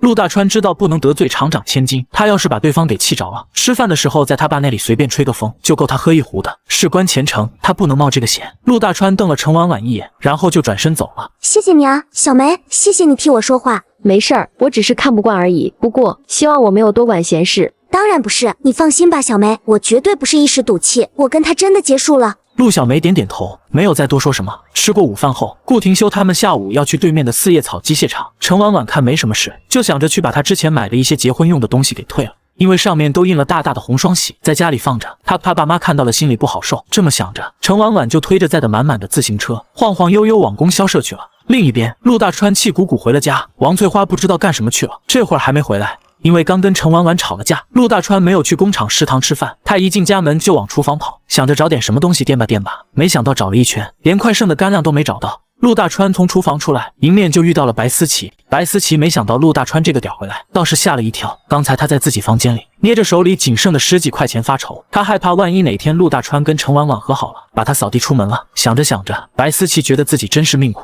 眼圈就又红了。思琪，你这是咋了？谁欺负你了？没有，哪里会有人欺负我？我是眼里进沙子了。陆大川还有什么不明白的？这个样子不是受了委屈又是什么？一瞬间，陆大川的大男子主义爆棚。思琪，我既然把你带到家里来，无论你有什么事，我都会管。你要是在我这里受了委屈，我还算个男人吗？你不要怕，告诉我到底怎么回事？是程婉婉吗？你说，我给你撑腰。不是，是我遇到了一点困难。什么困难？是这样的，大川，这事我本来不该跟你张口的。你把我接到家里来，管吃管住的，已经对我够好了。可是你也知道，再有几个月，我这肚子里的孩子就要生了。到现在，我该准备的都还没准备。陆大川松了一口气，是我考虑不周到了，我刚好闲着，带你去买就是了。正好我带你出去吃点饭，都这个点了，饿坏了吧？白思琪的关注点显然不在吃饭上，买东西能花几个钱，他主要是想要现金，万一遇到个什么急事，他也能应急。大川，我不是这个意思，东西我要买，可是我自己去买就成了。你这么忙，让你陪着我过意不去。主要是给陈浩办丧事花了不少钱，我现在手头有点紧。白思琪说着不敢看陆大川的眼睛，陆大川皱皱眉头，这话他听明白了，这是要跟他借钱。借钱倒是没什么，他也不会考虑让白思琪还的。问题是，他这几年根本就没攒下几个钱，就算有点，也都在老妈手里。前天给程婉婉那100多块钱，还是他攒了好久的。但是白思琪第一次开口，他也不好回绝。你先在这里等我一会儿。说完，陆大川径直进了王翠花住的屋子。王翠花的屋子里有2口大樟木箱子，陆大川知道钱都在那里面收着呢。他打开箱子后，咬咬牙在里面拿出了500块钱。陆大川从房间出来后，就直接把手里的现金一股脑的塞到了白思琪手里。这些你先拿着，是我疏忽了，你现在用钱的地方多，不够的时候再跟我说。白思琪看看手里这么多钱，眼泪就要滑落下来。好了，先别哭了，以后记得有事不要自己憋着，得跟我说。你先把钱放回去，不是还有很多东西没买吗？我现在带你去买。白思琪感激地点点头。程婉婉这边退货并不顺利，好好的东西都卖出去一段时间了，这拿来退谁也不乐意啊。结婚的东西你这退回来，我再卖给别人也不吉利啊。程婉婉想了想，确实真有人讲究这个，她也不跟人过多纠缠。没想到的是，她刚出供销社门口，就遇到了陆大川和白思琪，两人看上去宛如一对恩爱的小夫妻。程婉婉没有驻足，她就当没看见。陆大川撇撇嘴，口口声声说退婚，还不是偷偷来买结婚用品，光嘴硬有什么用？想到这里，陆大川心里一阵得意，他就知道程婉婉放不下他。程婉婉，白思琪也一眼看出了程婉婉拿的都是结婚用品。程婉婉果然不是真心退婚的，她只是想逼走我而已。白思琪低头沉思了一下，再仰起头就堆满了笑容。婉婉妹子，你也来买东西了？程婉婉真是无语，干脆不搭理他们，直接往前走了。陆大川看他这样又来气了，就倔吧，结婚的时候还不是得求着我？走，我们进去买东西吧。白思琪表面上没有再说什么，听话的跟在陆大川后面走进了供销社，但是他心里却炸开了锅。今时不同往日，之前他要是搬出陆家也就算了，自己兜里有钱，可是现在他的积蓄全给了张子枫做买卖，张子枫归期不定，他就要有个临时的依靠，陆大川当然是最好的选择。不行，不能让程婉婉嫁进来。打定主意后，白思琪手很自然地挽上了陆大川的胳膊。我有点走不动道，大川，你扶着我点，麻烦你了。行，那我走慢点，我们把需要的买完就赶紧回去歇着。程婉婉这边，她完全不知道自己的举动让陆大川和白思琪误会了。第二天下班时，程婉婉特意在路口等着顾廷修，看着顾廷修一行人从厂门口走了进来，程婉婉才迅速跟了过去。那个顾团，我能跟你说几句话吗？程婉婉看到顾廷修身旁两个人夸张的表情，才意识到了自己的行为意味着什么。不过她并没有不好意思。啊，那个刚好我俩还有事要办，你们聊着。找我有什么事吗？程婉婉这会儿就有些难开口了，她毕竟是一个大姑娘，她要说的话跟告白几乎没什么区别，可是想了想豁出去了。我就想问你一句话，如果我真心想跟你结婚，你能认真考虑一下吗？顾廷修有些发愣，他没想到程婉婉竟然会如此直白，他这次倒没有直接拒绝，而是想了想问道：你能告诉我原因吗？是不是你的前未婚夫纠缠你？如果是这样的话，我可以想办法帮你解决。不是，跟任何人无关，是因为我想跟你结婚。顾廷修愣住了，他看向站在自己跟前的姑娘，突然觉得她是认真的，他没有在开玩笑。程同志，你确定不是一时冲动？当然不是，我是成年人了，做什么事都考虑清楚了，我确定这就是我内心的真实想法。这当然是程婉婉的真心话，如果嫁给顾廷修，她相信凭着顾廷修身上的责任感，他们婚后的生活不会太差。她不知道的是，简单的几句话在顾廷修听来，那是一个姑娘最诚挚的告白。程同志，你真的考虑好了吗？你要知道军婚手续繁琐，如果我们双方都同意，我还要向上面申请的，而且如果哪天你想离婚，也是没有那么容易的。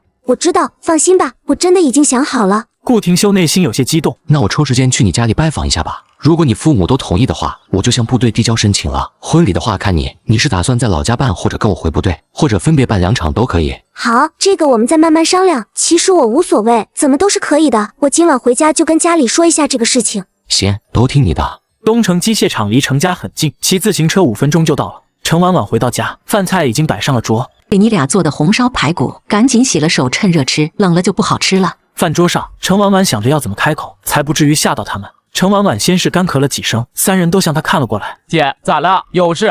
率先开口的是程卫东，他最了解自己这个姐姐了，一般她有重要的事情才会一副欲言又止的样子。当初跟陆大川就是这样。想到这里，程卫东突然跳了起来。姐，你不会是又要跟陆大川和好吧？不行。程父程母也都紧张地看向了程婉婉，程婉婉略微有些尴尬。就你会想，不过你真的猜对了一半，你姐我说的还真是结婚的事。婉婉，你的结婚对象是谁？爸妈，是这样的。程婉婉把在厂里认识顾廷修，机缘巧合他又是张婶介绍的相亲对象的事儿，大体说了一下。婉婉，这是不是有些太仓促了？妈虽然希望你能早点走出来，希望你幸福，可是你们2个人刚认识，还需要时间了解啊，这婚姻不是儿戏。你妈说的对，这满打满算你们也没认识超过3、5天，这怎么一下子就想结婚了呢？还是再多接触再说。顾廷修是军人，我相信他有军人的责任感。虽然我们认识时间短，但是考虑结婚都是很慎重的。我们2个人都商量好了，他这2天会上门拜访，到时候你们见到人就知道了。程婉婉觉得，等到爸妈见到顾廷修本人后，肯定会一眼喜欢上的，所以她现在没必要多说，只跟父母表达自己的决心就好了。婉婉，你是不是因为……不是，爸，你放心吧，这事儿跟陆大为钱他有了川没有任想法后，何关系，我是自己想跟他结婚。看程婉婉如此坚决，程父程母只能在心里暗暗祈祷，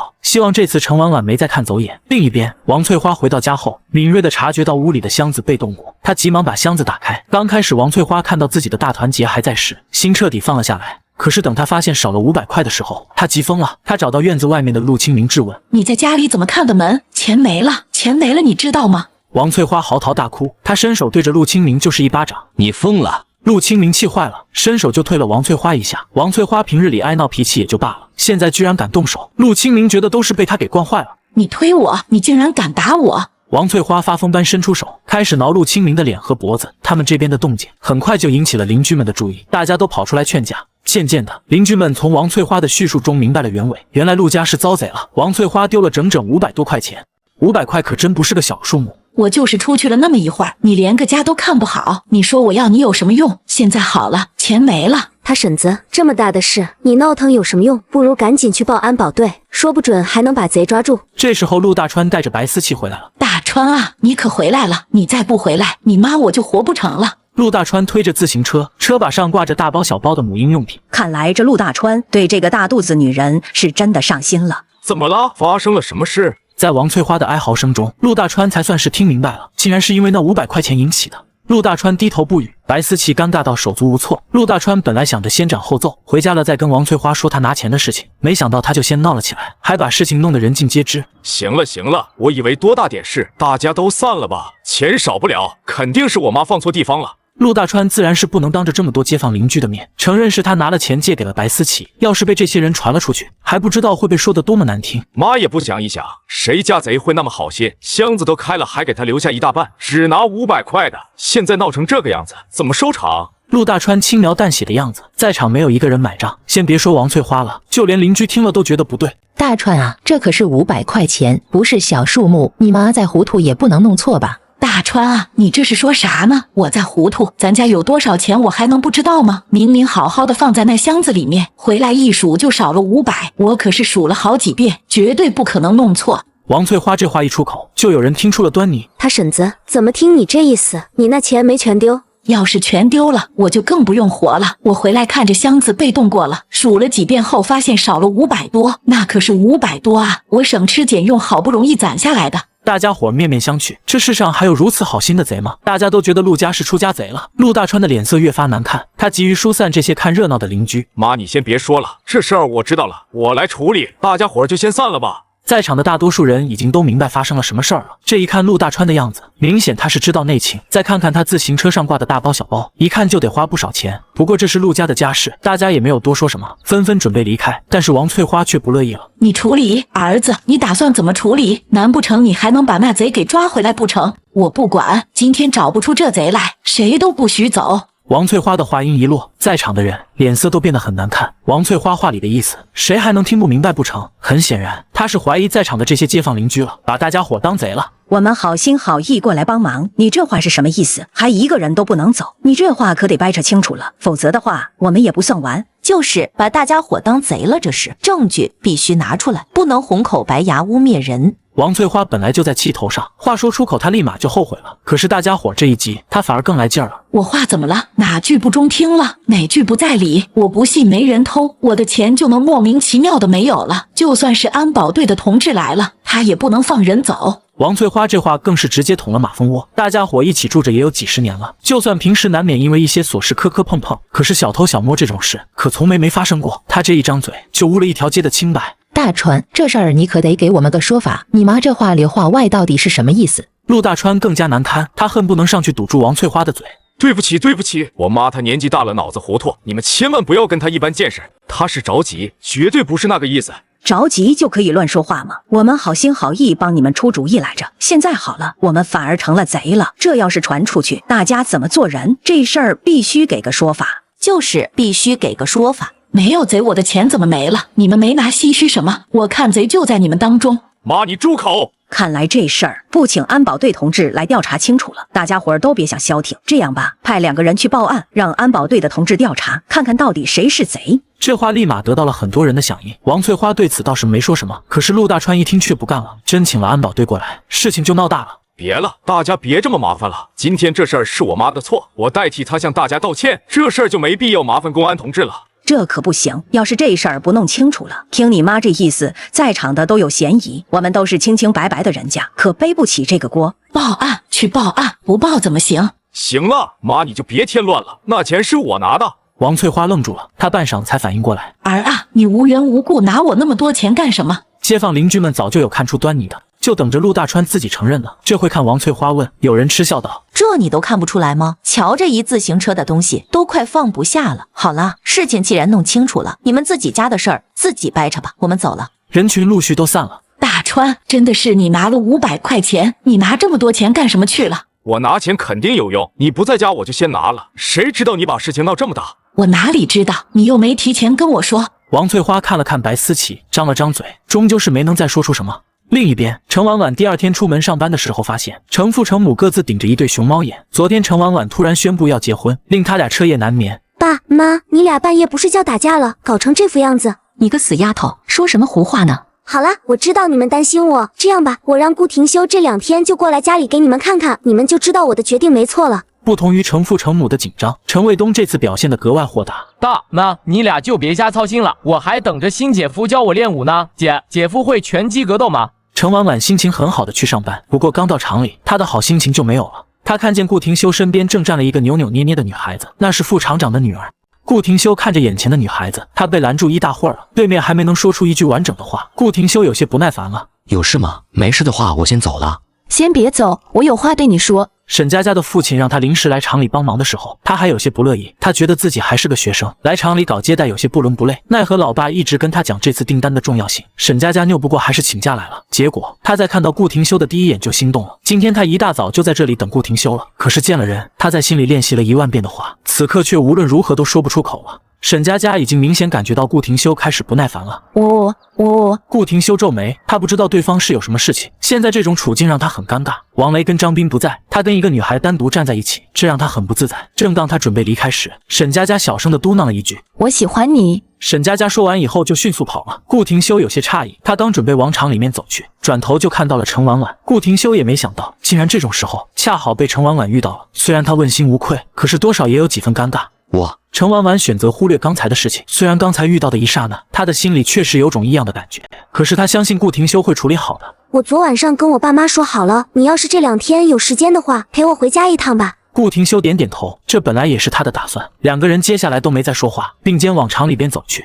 快到办公楼的时候，程婉婉看到了陆小梅，她明显憔悴了些，看上去像是一夜未睡。小梅，婉婉，你今天这么早？顾廷修见两人要说话，礼貌地打了招呼就先走了。小梅，你还好吧？程婉婉上前拉住陆小梅的手，真假千金的事情全场都传开了。没事儿，放心吧。陆小梅有些诧异，今早她遇到很多人，大家看向她的目光有探寻，有好奇，不过大多数人都躲躲闪闪的。她心里其实知道，这些人都觉得她是假千金，要失宠了，说不定还会被赶出东城机械厂，因此都刻意和她保持距离，以免引火烧身。没想到今天来上班，第一个跟她打招呼的是程婉婉，她没有避开自己。小梅，你家里的事我都听说了，你要是有什么需要我帮忙的，尽管说，只要我能做到的，你别和我见外。陆小梅心下感动，对程婉婉的好感又多了几分。一上午，大家各自忙碌。临近中午下班，程婉婉跟陆小梅再次被张主任叫进了办公室。除了陆厂长，别的领导基本都在。看到他俩进来，大家态度都有些怪怪的。程婉婉明白，大概是因为陆小梅身份的原因。小陆啊，听说你家里还有事情没处理完，今天的工作你倒是可以回避一下，有程婉婉和其他几位同志在就可以了。说话的是副厂长沈红兵。多谢沈副厂长关心了，我没事，不会影响工作的。副厂长沈红兵跟陆厂长一直不和，他现在这么做跟其他人的想法可能不一样，单纯就是想要恶心陆厂长而已吧。我跟小梅同志一直搭档的挺好，这要是突然换人，我还不适应呢。程婉婉正想着还有什么能够帮上陆小梅的时候，陆大川跟老吴进来了，两个人脸色都不太好看。顾廷修跟张斌、王雷随后也到了。哎呀，顾团长，您这么早就过来了，真是辛苦了。今天是东城机械厂提交样品的时候，顾廷修看着面前的产品皱了皱眉，随后递给了王雷跟张斌。这个产品达不到我们要求的标准。顾廷修三个人商量过后，随即开口说道。此言一出，在场的人都愣住了，程婉婉更是目瞪口呆。产品不合格？怎么会？沈红兵脸色很是严肃，陆大川更是满头大汗，相反老吴脸上却是没有太多的表情。既然东城机械厂如此的没有诚意，连最基本的要求都达不到，我看这次合作就没有再谈下去的必要了。说完，他和王磊与张斌就走出了办公室。陆大川，这到底是怎么一回事？陆大川被沈红兵单独留了下来，今天拿给顾团他们的样品都是陆大川独立完成的。沈红兵本想着趁陆厂长不在抢了这个大功劳，却没想到捅了一个大篓子。陆大川的脑子很乱，他本以为自己已经青出于蓝了，没想到老吴真的还留了一手，害他丢这么大的脸。你这几天先不用来厂里上班了，回去好好反思，什么时候回来上班等通知。陆大川呆住了，他知道这件事情严重，但是没想到会严重到这种地步。沈厂长，您不能这么做，我可以想办法补救的。你想办法，你能有什么办法？沈厂长很是期待，如果这单稿砸在了他的手里，他别说想要取代陆厂长了，以后在厂里他都得夹着尾巴做人。要是真能有办法，他当然希望补救。我想办法，我一定能想到办法解决。另一边，看着顾廷修一行人出了办公室，陈婉婉想也没想就跟了上去，陆小梅也紧随其后。顾团，两人没有公开关系。再说现在谈的是工作，陈婉婉按照习惯这样叫着。顾团，您再考虑一下吧。昨天不是还好好的吗？这件事一定有问题，您再给我们一点时间。就是顾团，我们东城机械厂从开始就是怀着最大的诚意，想要促成这次合作的，怎么可能出现这种错误？还请您再给我们点时间，我们会给您一个满意答复的。陆小梅也紧随其后。刚才她看了一眼样品质量，明显就是被人动了手脚才会这样子，怪不得顾团长他们会如此的生气。不管出现了什么问题，这都说明柜厂管理有疏漏，这还只是样品而已。如果批量投产再出现这样情况，事情可就不是这么简单了。所以这件事必须严肃处理。你放心，我一定把原因找出来。程同志，公是公，私是私，我希望你能明白。陈婉婉知道顾廷修是误会他的意思了。怎么会？这么浅显的道理我当然懂，只是如果这里面真有什么问题，错过这次合作的机会就太可惜了。顾廷修一行人走后，只留下了陈婉婉跟陆小梅两个人。陆小梅看着陈婉婉，有些担忧地问道：婉婉，你有办法吗？没有，我们先去找一下蜈蚣吧。产品是老吴和陆大川负责的，出现质量问题，首当其冲就是他们俩。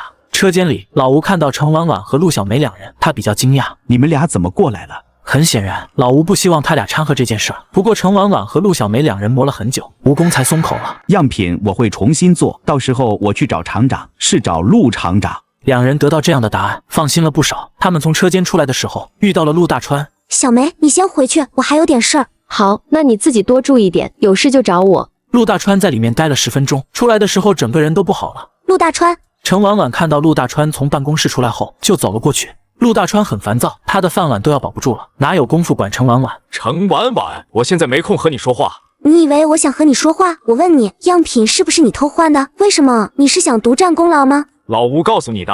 陆大川吃了一惊，他的第一反应就是老吴把他给卖了。老吴什么也没说，是我自己猜到的。整个东城机械厂，除了你，还有谁会做出这种事？陆大川鬼鬼祟祟地看了看四周，恨不能堵住陈婉婉的嘴。你胡说八道什么？陈婉婉，你还要不要嫁给我？把我工作弄没了，对你有什么好处？陈婉婉一脸的无语。陆大川，首先，这是我最后一次告诫你，我们已经退婚了，没有任何关系了，我当然不可能再嫁给你。另外，我们现在谈的是工作的事，我都不知道你竟然这么自私。陆大川当然不相信陈婉婉不嫁他这种话，只当他依旧在赌气，嘴上说着不嫁，结婚的东西都已经悄悄买好了。婉婉，你要明白，我好就是你好，我这么做还不是为了我们的将来，为了我们结婚以后过得更好。再说了，老吴教我那些东西我都会了。你咋好意思说出口的？蜈蚣是你师傅，你这样背刺他，良心不会痛吗？陈婉婉，你不要胳膊肘往外拐，我的事我自己会处理，你别掺和这事儿。你不是在准备婚礼吗？好好等着做你的新娘就好了，这事你别管了。我也是东城机械厂的一员，这事儿我管定了。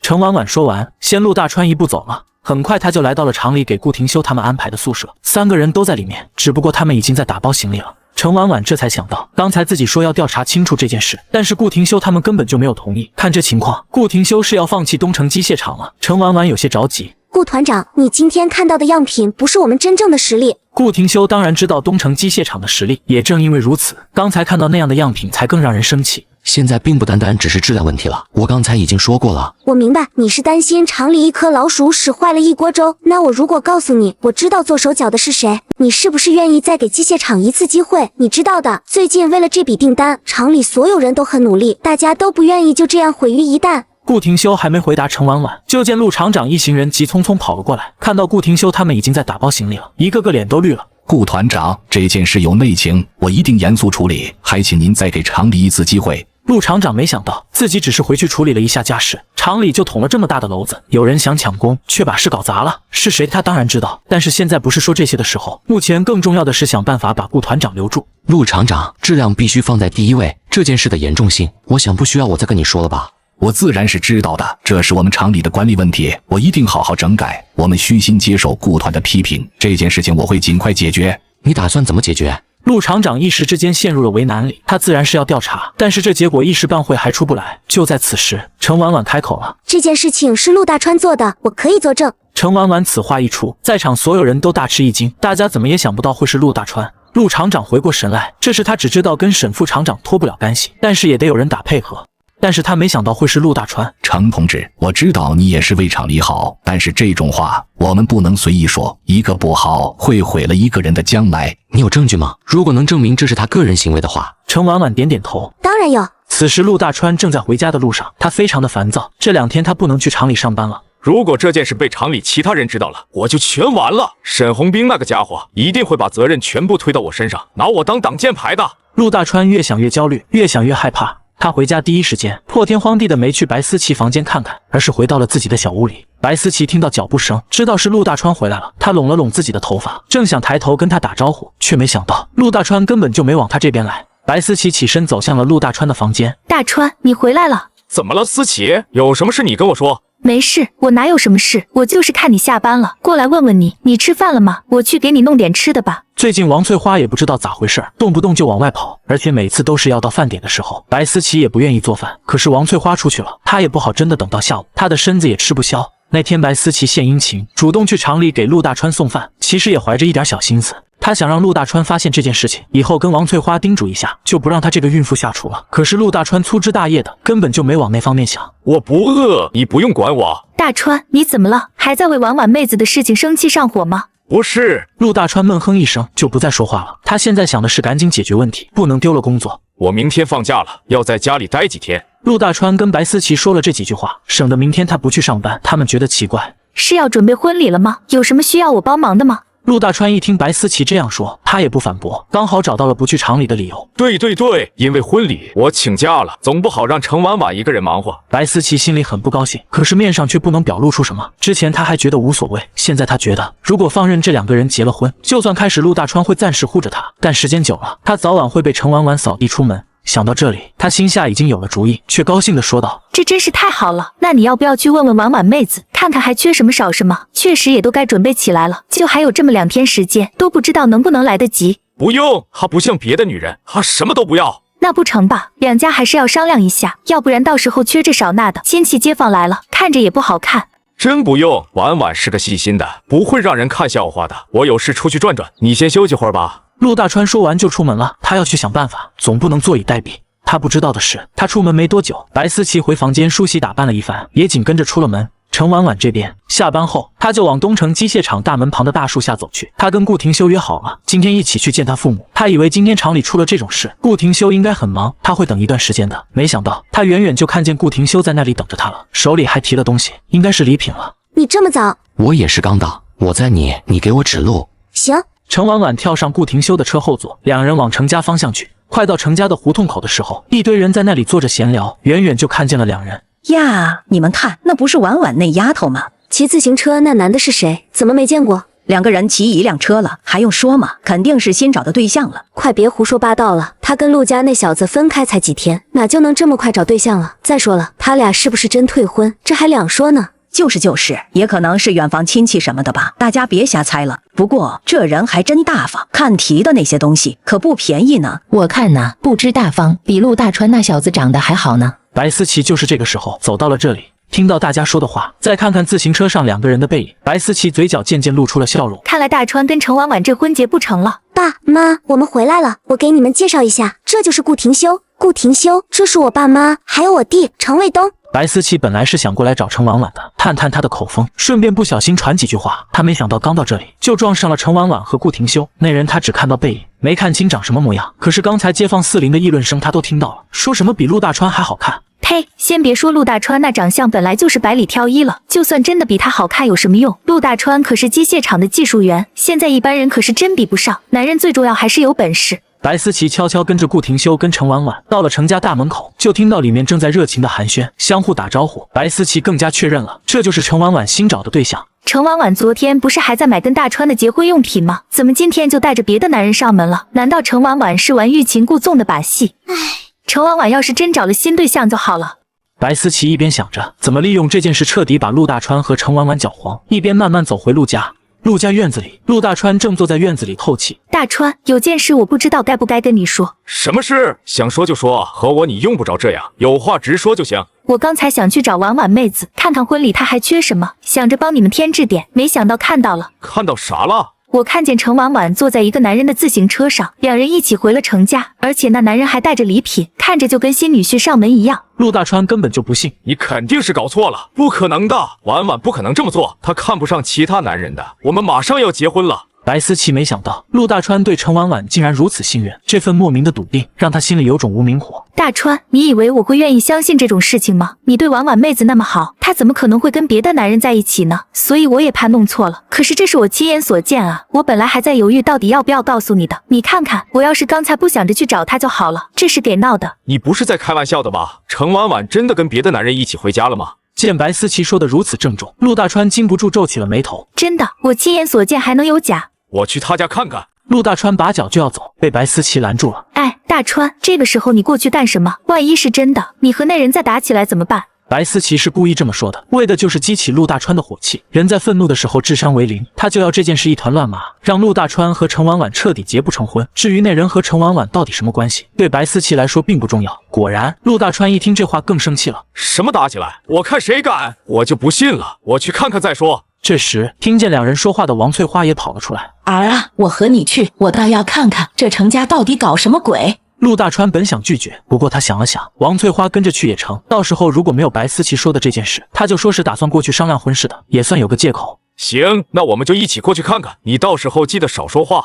我能说啥？我还能说啥？他老程家要是对不起我们……行了，你要不想去就别去，想去就别再说了。白思琪倒是想去，陆大川没让，说他大着肚子不方便。程家这边，顾廷修正襟危坐。小故事吧，来来来，你喝水，多喝点水。这还是程父程母第一次真正意义上的见女婿，大家都有些拘谨。当初陆家那小子，他俩知道后死活不乐意，是程婉婉硬逼着他们点头的，也因此陆大川就没真正意义上来程家拜访过。叔叔阿姨，你们好，初次见面，我先自我介绍一下，我叫顾廷修，今年28岁，老家就是下城的。程父在一旁盯着顾廷修，表情若有所思。小顾，你的这些情况我们也都了解了，一看你就是个优秀孩子，但是有件事不知道当讲不当讲。你跟我们家婉婉刚认识没几天就谈婚论嫁，是不是有些仓促了？你家里同意了吗？如果这之后再有什么变故，妈。程婉婉叫了一声，这场婚姻是她的主意，老妈提这些问题，让顾廷修如何回答？阿姨，您放心吧，我跟婉婉认识的时间虽然短，但是婚姻大事我们都是慎重考虑过的。既然选择了，我们就一定为自己的选择负责任。当然，今天过来主要也是征求您跟叔叔的同意。我也跟奶奶说过这件事了，她千叮咛万嘱咐，如果你们有什么问题或者要求尽管提，我们一定尽全力满足。见顾廷修回答的如此郑重，程母点了点头，正准备再问一下顾廷修家里的具体情况时，坐在旁边一直没有说话的程父却突然间激动地问道：顾同志，你有没有去过红叶国？听到程父这么问，程母和程婉婉的目光都疑惑地看向他。顾廷修也是一愣，随后还是点了点头。8年前我刚当兵的时候去过。程父激动到语无伦次。找到了，老婆，找到了，顾同志就是8年前救了我和婉婉的那名战士。老程，你说什么？8年前，程家一家4口回省城探亲，回来的路上遇到了泥石流，程父和程婉婉被汹涌而来的泥流冲走了。就在他们绝望的时候，一支抢险部队把他们2个救了。当时他们想问战士们的姓名，不过当时抢险队还在执行任务，大家很快就分开了。这件事就成了程家心里的遗憾。小顾，没想到是你，当时要不是你，我们这个家可就散了。顾廷修想起了这件事，他有些惊讶，这也太巧了。阿姨，事情已经过去了，大家都平安就好。对对对，平安就好，都平安就好。大家都很高兴，没想到还有这样奇妙的缘分。房间里的气氛一下子热闹了很多。老程，让小顾跟婉婉聊一会儿，咱俩去做饭去。今天啊，我要好好炒几个菜。好，咱做饭去，一会儿让孩子们多吃点。陆大川跟王翠花没多大会儿就到了程家，他们一进院子就闻到了一阵饭菜香。陆大川这才想起来自己到家冷锅冷灶，连口热水都没喝上，就更不用说吃饭了。程家跟陆家一样，住的都是院子，从大门口进来，进房间还有一道门。陆大川正想伸手敲门，没想到被王翠花先他一步，直接就进去了。进入屋子里面后，陆大川有些发愣，他竟然在程家看见了顾廷修。陆大川心中10000个问号，接着他突然间想到了什么，眼睛里逐渐放出了亮光，他完全忘了来这里的目的，满脑子想着程家居然跟顾团长关系居然这么好。婉婉家和顾团长关系这么好，要是早知道的话，我还用费那么多劲干嘛？只要顾团长稍微帮我多说2句好话，小组长的位置除了我还能是谁？程家人齐齐看向了这极其没有礼貌的娘俩。你们怎么来了？程府率先开口，声音隐含怒气。叔叔，陆大川还没来得及回答，就被王翠花给打断了。我们怎么来了？我儿媳妇跟别的野男人吃饭，我们怎么就不能来了？再不来，她都要跟别的男人跑了。王翠花可不认得顾廷修是谁，只是一进门就看到了程婉婉身边坐了帅气的男人，她立即就生气了。陆大川想要去堵王翠花的嘴，可是手慢了，他一瞬间后悔的肠子都青了，觉得真不该带王翠花来这里。妈，你别乱说话！陆大川歉意的看了一眼屋子里的人，正想解释不是这回事呢，程母开口了。王翠花，你胡说什么呢？程陆两家是在街坊邻居的见证下退的婚，我闺女早就跟你儿子没有任何关系了，还你儿子的未婚妻，你做梦呢？阿姨，都是误会，我妈都误会了才说错话了，我替她道歉。陆大川，我们一家人在这里好好的吃饭，你们娘俩冲进来不分青红皂白骂人，你们是想干什么？我妈也是一时着急才说错话，我们是来商量婚事的。陆大川，你脑子里是不是进水了？我再说一次，我跟你已经没有任何关系了，我们的婚事早就作罢了。行了，程婉婉，都什么时候了你还装？闹闹脾气也就过了，真耽误了后天的婚礼，你又得哭鼻子。顾团长，没想到今天在这里遇到您，实在是不好意思，让你看笑话了。婉婉是我的未婚妻，后天我们就要举行婚礼了，到时候欢迎你来吃杯喜酒。妈，这件事都怪你没有弄清楚，才造成这么大误会。我们是来商量婚礼的事的呀，要不妈你给苏阿姨道个歉，这事儿就算过了。程家一大家子看着陆大川在这里自说自话，就像是在看一个小丑。顾廷修现在知道，原来陆大川直到现在还以程婉婉未婚夫的身份自处，莫名其妙的，他隐隐有些生气，打算站出来说话。不过这事儿最终决定权还是在程婉婉那里。婉婉，你怎么说？陆大川，既然今天你跟你妈都在这里了，道歉就不必了，我们把话一次性说明白，我跟你没有婚礼了，我们退婚了，附近的街坊邻居都可以作证，你就别再闹了。我闹？是我闹还是你闹？程婉婉，平时你耍小性子，我可以惯着你。可是你看看，现在顾团长也在这里，这么多长辈都在这里，你再闹下去就太不像话了。程婉婉一阵无语，话都说到这种程度了，陆大川还以为是在跟他开玩笑。陆大川，你别自我催眠了，没有婚礼了，我跟你退婚了。好了，婉婉，我知道你还在赌气。要是你真的不想结婚了，昨天怎么还会去供销社买结婚用品？你不就是想要等我哄你吗？先别闹了好吗？买结婚用品？你在说什么啊？程婉婉一时间没有反应过来。昨天我都看到你了，你买的暖瓶跟脸盆。程婉婉一听这话，才想起来昨天在供销社偶遇他跟白思琪的事儿。陆大川，你有毛病吧？你哪只眼看到我是去买东西了？我那是去退好吧？之前我准备的那些结婚用品，我全给退了，就剩下这几样人家不给退，没办法，我才拿回来自己用。我花了钱，总不至于扔了吧？要不然你给我钱，你拿走，留在家里我还嫌碍眼呢。陆大川满脸的难以置信。你说你是去退货的，不是买？对，是退，不是买。婚都不结了，那些东西我还留着干什么？你也太自以为是了吧！你走吧，我们程家不欢迎你。陆大川脑瓜子嗡嗡的，都已经这样了，他要是还以为程婉婉在跟他开玩笑，那他就太没有眼力劲儿了。王翠花也惊呆了，他一直想让程婉婉当自己的儿媳妇，他还想着等他们结婚了，他就接管程婉婉的工资。儿啊，咱可不兴退婚啊，这婚期马上就到了，闹别扭归闹别扭，结婚可是大事，怎么能闹着玩呢？房间里落针可闻，没有人回应王翠花。程婉婉，你是认真的吗？你确定以后不后悔？绝不后悔。好，很好。陆大川咬着牙说完这3个字，转身就走了。事情都这样了，他要是再说什么，可就真成了死缠烂打了。儿啊，这婚还得结啊！王翠花急坏了，连忙追了出去。陆大川心里很烦躁，他大着步子往家走，王翠花跟在他后面。儿啊，你怎么能就这样走了呢？有话好好说啊，咋就能不结婚了呢？不能不结啊！行了妈，我烦着呢，你快别说了。他们刚回到家里，白思琪就迎了上来。你们回来了，怎么样了？是不是？话还没说完，他就看到陆大川铁青着脸，王翠花也满脸的不高兴。白思琪心里暗喜，看样子这婚他们是结不成了。大川，你说话啊，到底发生啥事了？陆大川现在脑子一团乱麻，根本就不愿意应付白思琪。没事儿，思琪，你不用管了。什么没事儿？啥叫没事啊？程家要退婚，这婚结不成了，这还叫没事儿？哎呀，这可如何是好啊？不结婚了，那男人的事难不成是真的？婉婉妹子她，天哪，她怎么可以做出这种事呢？白思琪故作惊讶地捂住了自己的嘴巴。陆大川这才想起来，自己之所以去程家，是因为白思琪说程婉婉跟一个男人举止亲密，还一起回了程家。可是白思琪说的那个男人应该是顾廷修，但是陆大川不认为顾廷修能看上程婉婉，他觉得他们只是远房亲戚的关系。大川，婉婉妹子是不是因为我才这样做的？要不是因为你把我留在了陆家，你们俩也不可能闹成这个样子。我这就去给婉婉妹子道歉，然后从家里搬出去。白思琪当然不是真心话，这一招只是以退为进，他知道陆大川不可能让他走。思琪，这件事跟你没关系，你别管了，你就在这里安心住着就行。我今天很累了，这件事以后再说吧。陆大川说完，摆摆手，往自己的小屋走了过去。陆大川被厂里开除的消息，不到半天就传遍了整个东城机械厂。通报贴在厂门口的宣传栏上，技术员陆大川因故意破坏生产设备，扰乱生产秩序，经厂部研究决定予以开除处理。还真是他干的，平时看着人模人样的，穿得干干净净，说话也斯斯文文，怎么能干出这种事来？我听说他为了争小组长的位置，特意趁吴师傅午休的时候给机器动了手脚，结果害得那批样品全不合格，差点把厂里的大单子的搅黄了。可不是吗？我前几天还看见他跟沈副厂长凑在一起嘀咕，当时就觉得不对劲，原来是在合计这事。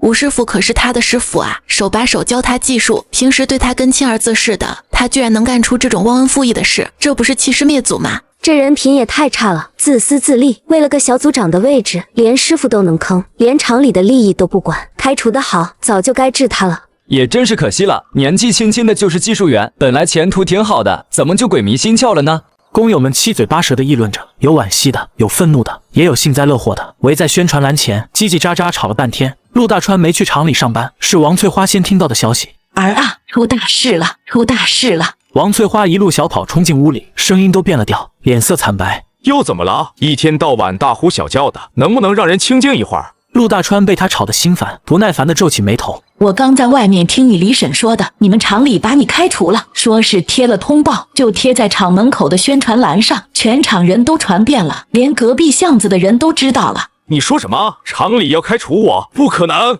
陆大川猛地站起来，眼神里满是不敢置信。我怎么会骗你？我跟你李婶一起去厂门口看了，通报上白纸黑字写着你的名字，还有你破坏机器的时间造成的后果，连吴师傅那批样品不合格的检测报告都附在上面了，错不了。王翠花急得眼泪都快出来了。我还特意问了厂里的保安，人家说这是厂长亲自拍板的。陆大川脑子嗡的一声响，眼前一阵发黑，他最担心的事情终于还是发生了。怎么会这样？怎么会这样？沈红兵呢？沈副厂长没替你说句话？王翠花急得团团转。你不是说这次的事是沈副厂长让你干的吗？他答应过你会保你的，他怎么不保你？保我？他现在自身都难保。陆大川咬着牙，声音里满是愤怒和不甘。肯定是他把责任全推到我身上了，他哪还敢替我说话？大川啊，你快想想办法啊！要不你去求求程婉婉，他对你总归还是有情分的。你们俩处了那么久，一起走过那么多日子，他总不能见死不救，眼睁睁看着你被开除吧？求他！陆大川语气里满是嘲讽和绝望。他现在攀上了顾廷修，眼里哪还有我？我算是看明白了，他从头到尾就是在耍我，就是在利用我。现在我没用了，他自然会落井下石。这时候，房间里的白思琪也出来了。大川，先别着急，事情还没有到不可挽回的地步。厂里不是还没正式通知你本人吗？既然只是通报贴出来了，你就还有机会去解释清楚。你去找沈副厂长，好好跟他说说，让他替你想办法。他是你上级，总不能什么都不管。你不懂，沈红兵那个人我太清楚了。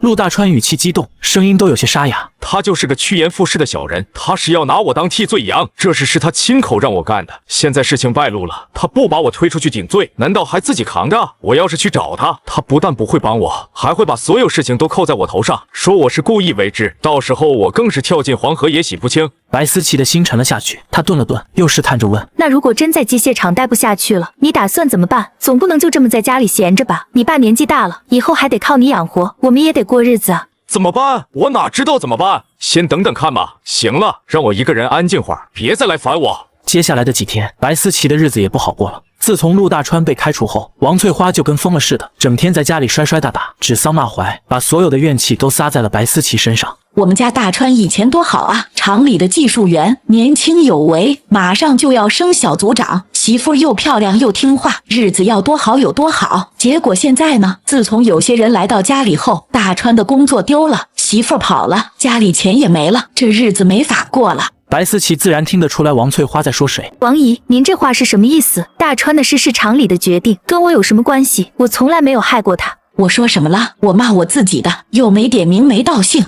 你要是心里没鬼，你急什么？要不是你赖在我们家，大川能心软收留你，能被程婉婉误会，能被沈红兵挑唆着去动机器，你就是个扫把星，克得我们家鸡犬不宁。我没有。白思琪的声音带着一丝委屈。要不是你怀着孕，长得有几分姿色，大川能可怜你，能把程婉婉的婚房让给你住。现在倒好，我们家落的这个下场，你满意了？白思琪张了张嘴，最终什么也没说出来。陆大川收留了他，管他吃住，他如今寄人篱下，除了忍气吞声，还能怎么样？以前陆大川护着他，王翠花就算心里不痛快，也不敢太过分。可现在陆大川整天把自己关在屋里，谁也不想搭理，王翠花的气就全撒在了他身上。白思琪转身回了自己的房间，他从口袋里掏出皱巴巴的几张零钱，数了数，只剩下30多块钱了。张子枫走的时候拿走了他几乎所有的积蓄，陈浩用命换来的那笔抚恤金都被他给了张子枫去做买卖，如今却杳无音信。30多块钱连生孩子住院的押金都不够交，更别说以后养活孩子了。再等等吧，子枫一定会回来的。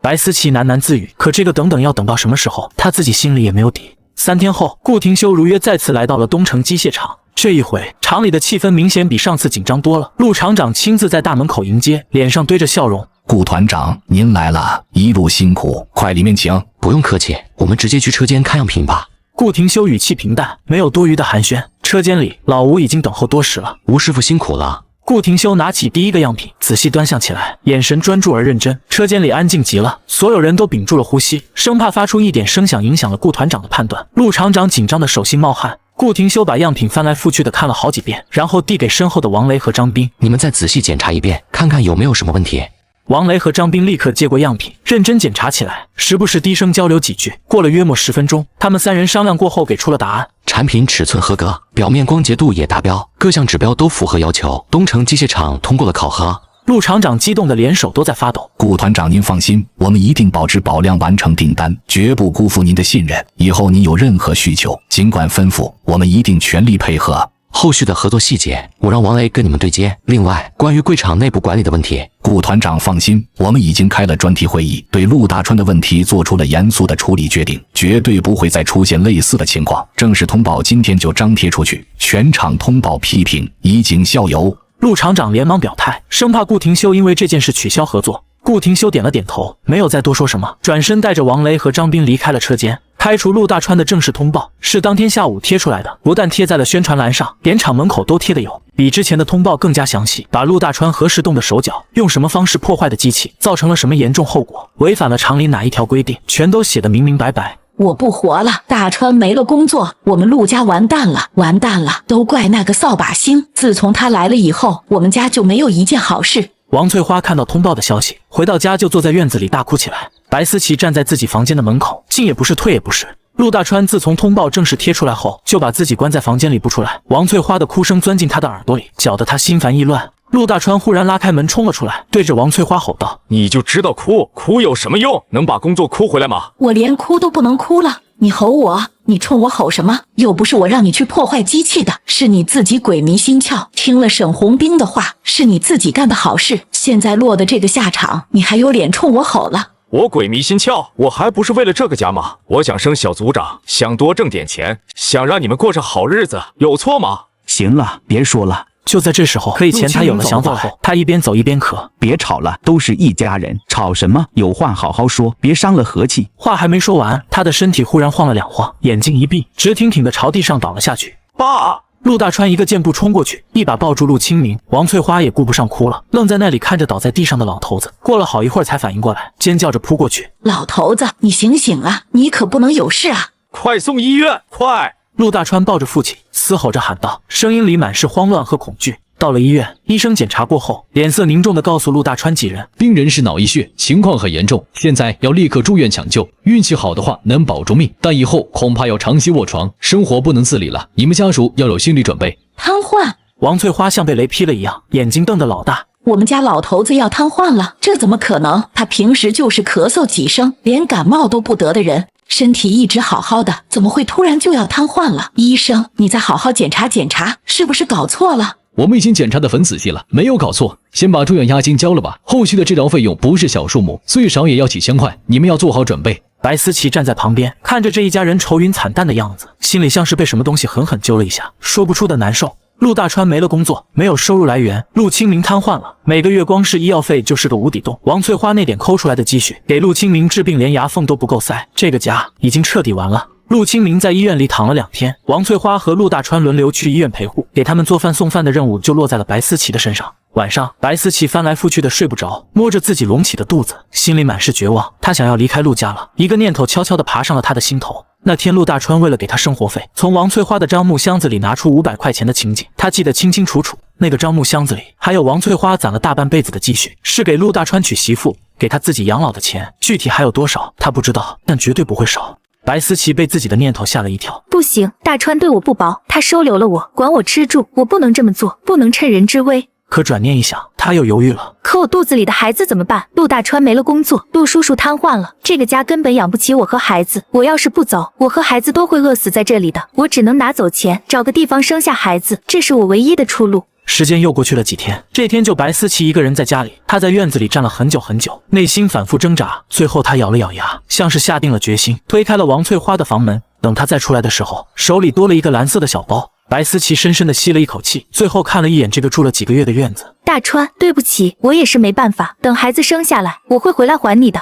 说完，白思琪转身走进了夜色里，再也没有回头。第二天上午，王翠花拖着疲惫的身子从医院回来，准备取点换洗的衣服，再拿点钱去医院续费。一进院子，她就觉得有哪里不对劲，太安静了。以往这个点儿，白思琪应该已经起床在做早饭了，可今天院子里空荡荡的，厨房里一丝烟火气都没有，连白思琪的房间都是静悄悄的。王翠花心里泛起了嘀咕：思琪，思琪，你在哪？可没有人回应。王翠花也没往太坏的地方想，只当白思琪是出去买东西了。直到她进自己屋里拿钱，准备去医院续费，才发现樟木箱子的锁被撬开了，箱子被人动过了。王翠花猛地掀开箱盖查看，发现那个装着积蓄的蓝色小包已经不见了。我的钱呢？我的钱呢？思琪，白思琪，你给我出来！王翠花尖叫起来，声音里满是绝望和愤怒。她冲进了白思琪的房间，房间里收拾得干干净净的，那些属于白思琪的东西全都不见了，连一件衣服都没留下。天杀的白思琪，我对你这么好，供你吃供你住，把你当亲闺女一样对待，你这个没良心的东西，你居然拿走了我的钱！王翠花坐在地上，拍着地板大哭起来，哭声凄厉，传遍了整个巷子。邻居们听到动静，纷纷探头进去看了看，很快就明白发生了什么。哎呦，这白思琪看着挺老实的，没想到居然是这种人。陆家都这样了，他还卷走人家的钱跑了，太没良心了。可不是嘛，陆大川好心收留他，他倒好，趁人之危卷款跑路，真是引狼入室啊！也难怪他怀着孩子，肯定是怕陆家养不起他，所以才捡钱跑的，只是做的也太绝了点。等到陆大川从医院赶回来，走进巷子，远远就听到自家院子里传出的哭嚎声，他心里咯噔一下，有种不好的预感。他快速冲进院子，看到坐在地上大哭的王翠花。妈，出什么事了？大川，白思琪跑了，咱们家的钱，咱们家所有的积蓄都被他拿走了，一分都没有剩啊！你说什么？陆大川脸色一白，不敢置信地问道：你说思琪跑了，还拿走了咱们家的钱？不可能吧，她不是那样的人，她怀着孩子，能跑到哪里去？什么不可能？你自己进去看看，他的东西全都拿走了，一件都没留。那个樟木箱子里的钱，我攒了大半辈子的钱，全被他卷走了。你当初瞎了眼，非要把他领回来，还把程婉婉的婚房让给他住。现在好了，鸡飞蛋打，人财两空。陆大川走进白思琪的房间，看到那些空荡荡的柜子和桌面，整个人呆站在那里。他不敢相信自己好心收留的人，居然会在他最困难的时候卷走他家里所有的积蓄。街坊邻居们围在陆家院门口，把刚才那一幕看了个清清楚楚，纷纷摇头叹气。造孽啊！当初非要留那个女人，还抢了自己未婚妻的婚房给她住，如今好了，丢了工作，父亲瘫痪，家底还被人掏空了，鸡飞蛋打。就是丢了工作不说，连家底都被人掏空了，还被人骗得团团转，这不是自个儿作的是什么？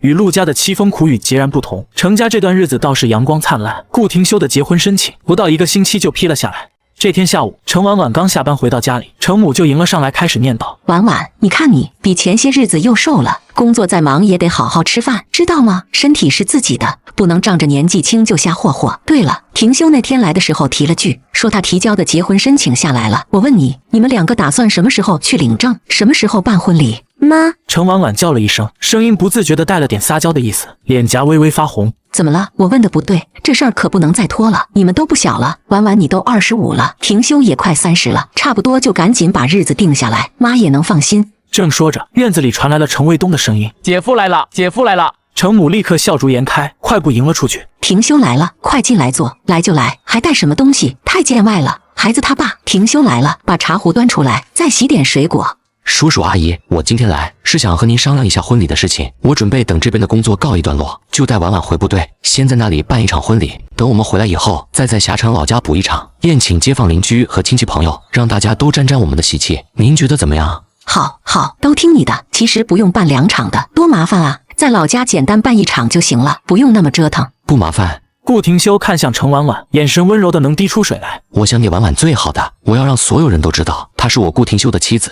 我要让她风风光光的嫁给我，不能让她受一点委屈。程婉婉的脸一下子红到了耳朵根，她低下头不说话了，可嘴角那一抹压不住的笑意，还是暴露了她的心思。顾廷修走后，程父程母在房间里面感慨：婉婉是真的找到好归宿了，这孩子从小就懂事，吃了那么多亏，受了那么多委屈，老天爷总该开一回眼，让他过上好日子。小顾这个人是靠得住的，这些日子我看在眼里，他对婉婉是真心的，细心又体贴，而且为人正直有担当。婉婉跟着他，我们放心。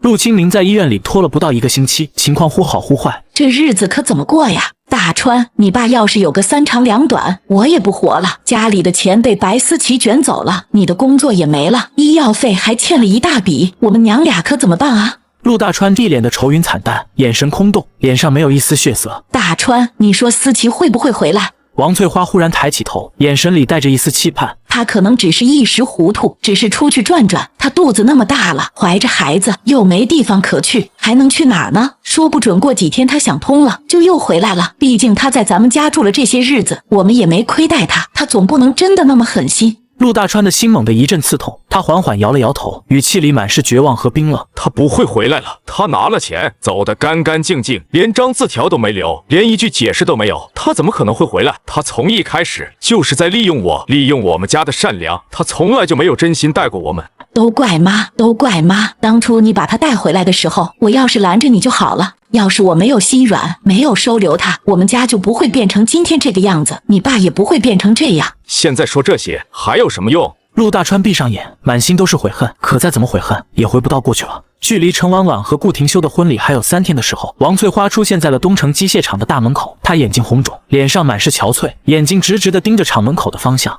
程婉婉是和陆小梅一起走出来的，两人正说着话，脸上都带着笑容，看得出来心情很好。程婉婉一抬头就看见了那个熟悉的身影，婉婉。王翠花看到程婉婉后，立刻就迎了上去，脸上挤出一丝讨好的笑容。婉婉，婶子来找你说几句话，就耽误你一会儿，行不行？就一会儿，说完我就走，不打扰你。陆小梅往程婉婉身前挡了一步，警惕地看着王翠花。王婶，婉婉还有事，有什么话你就直接说吧，别耽误我们时间。陆小梅知道王翠花的为人，怕她又要纠缠程婉婉。我没事，小梅你先走，我跟她说2句就走，不会耽误太久的。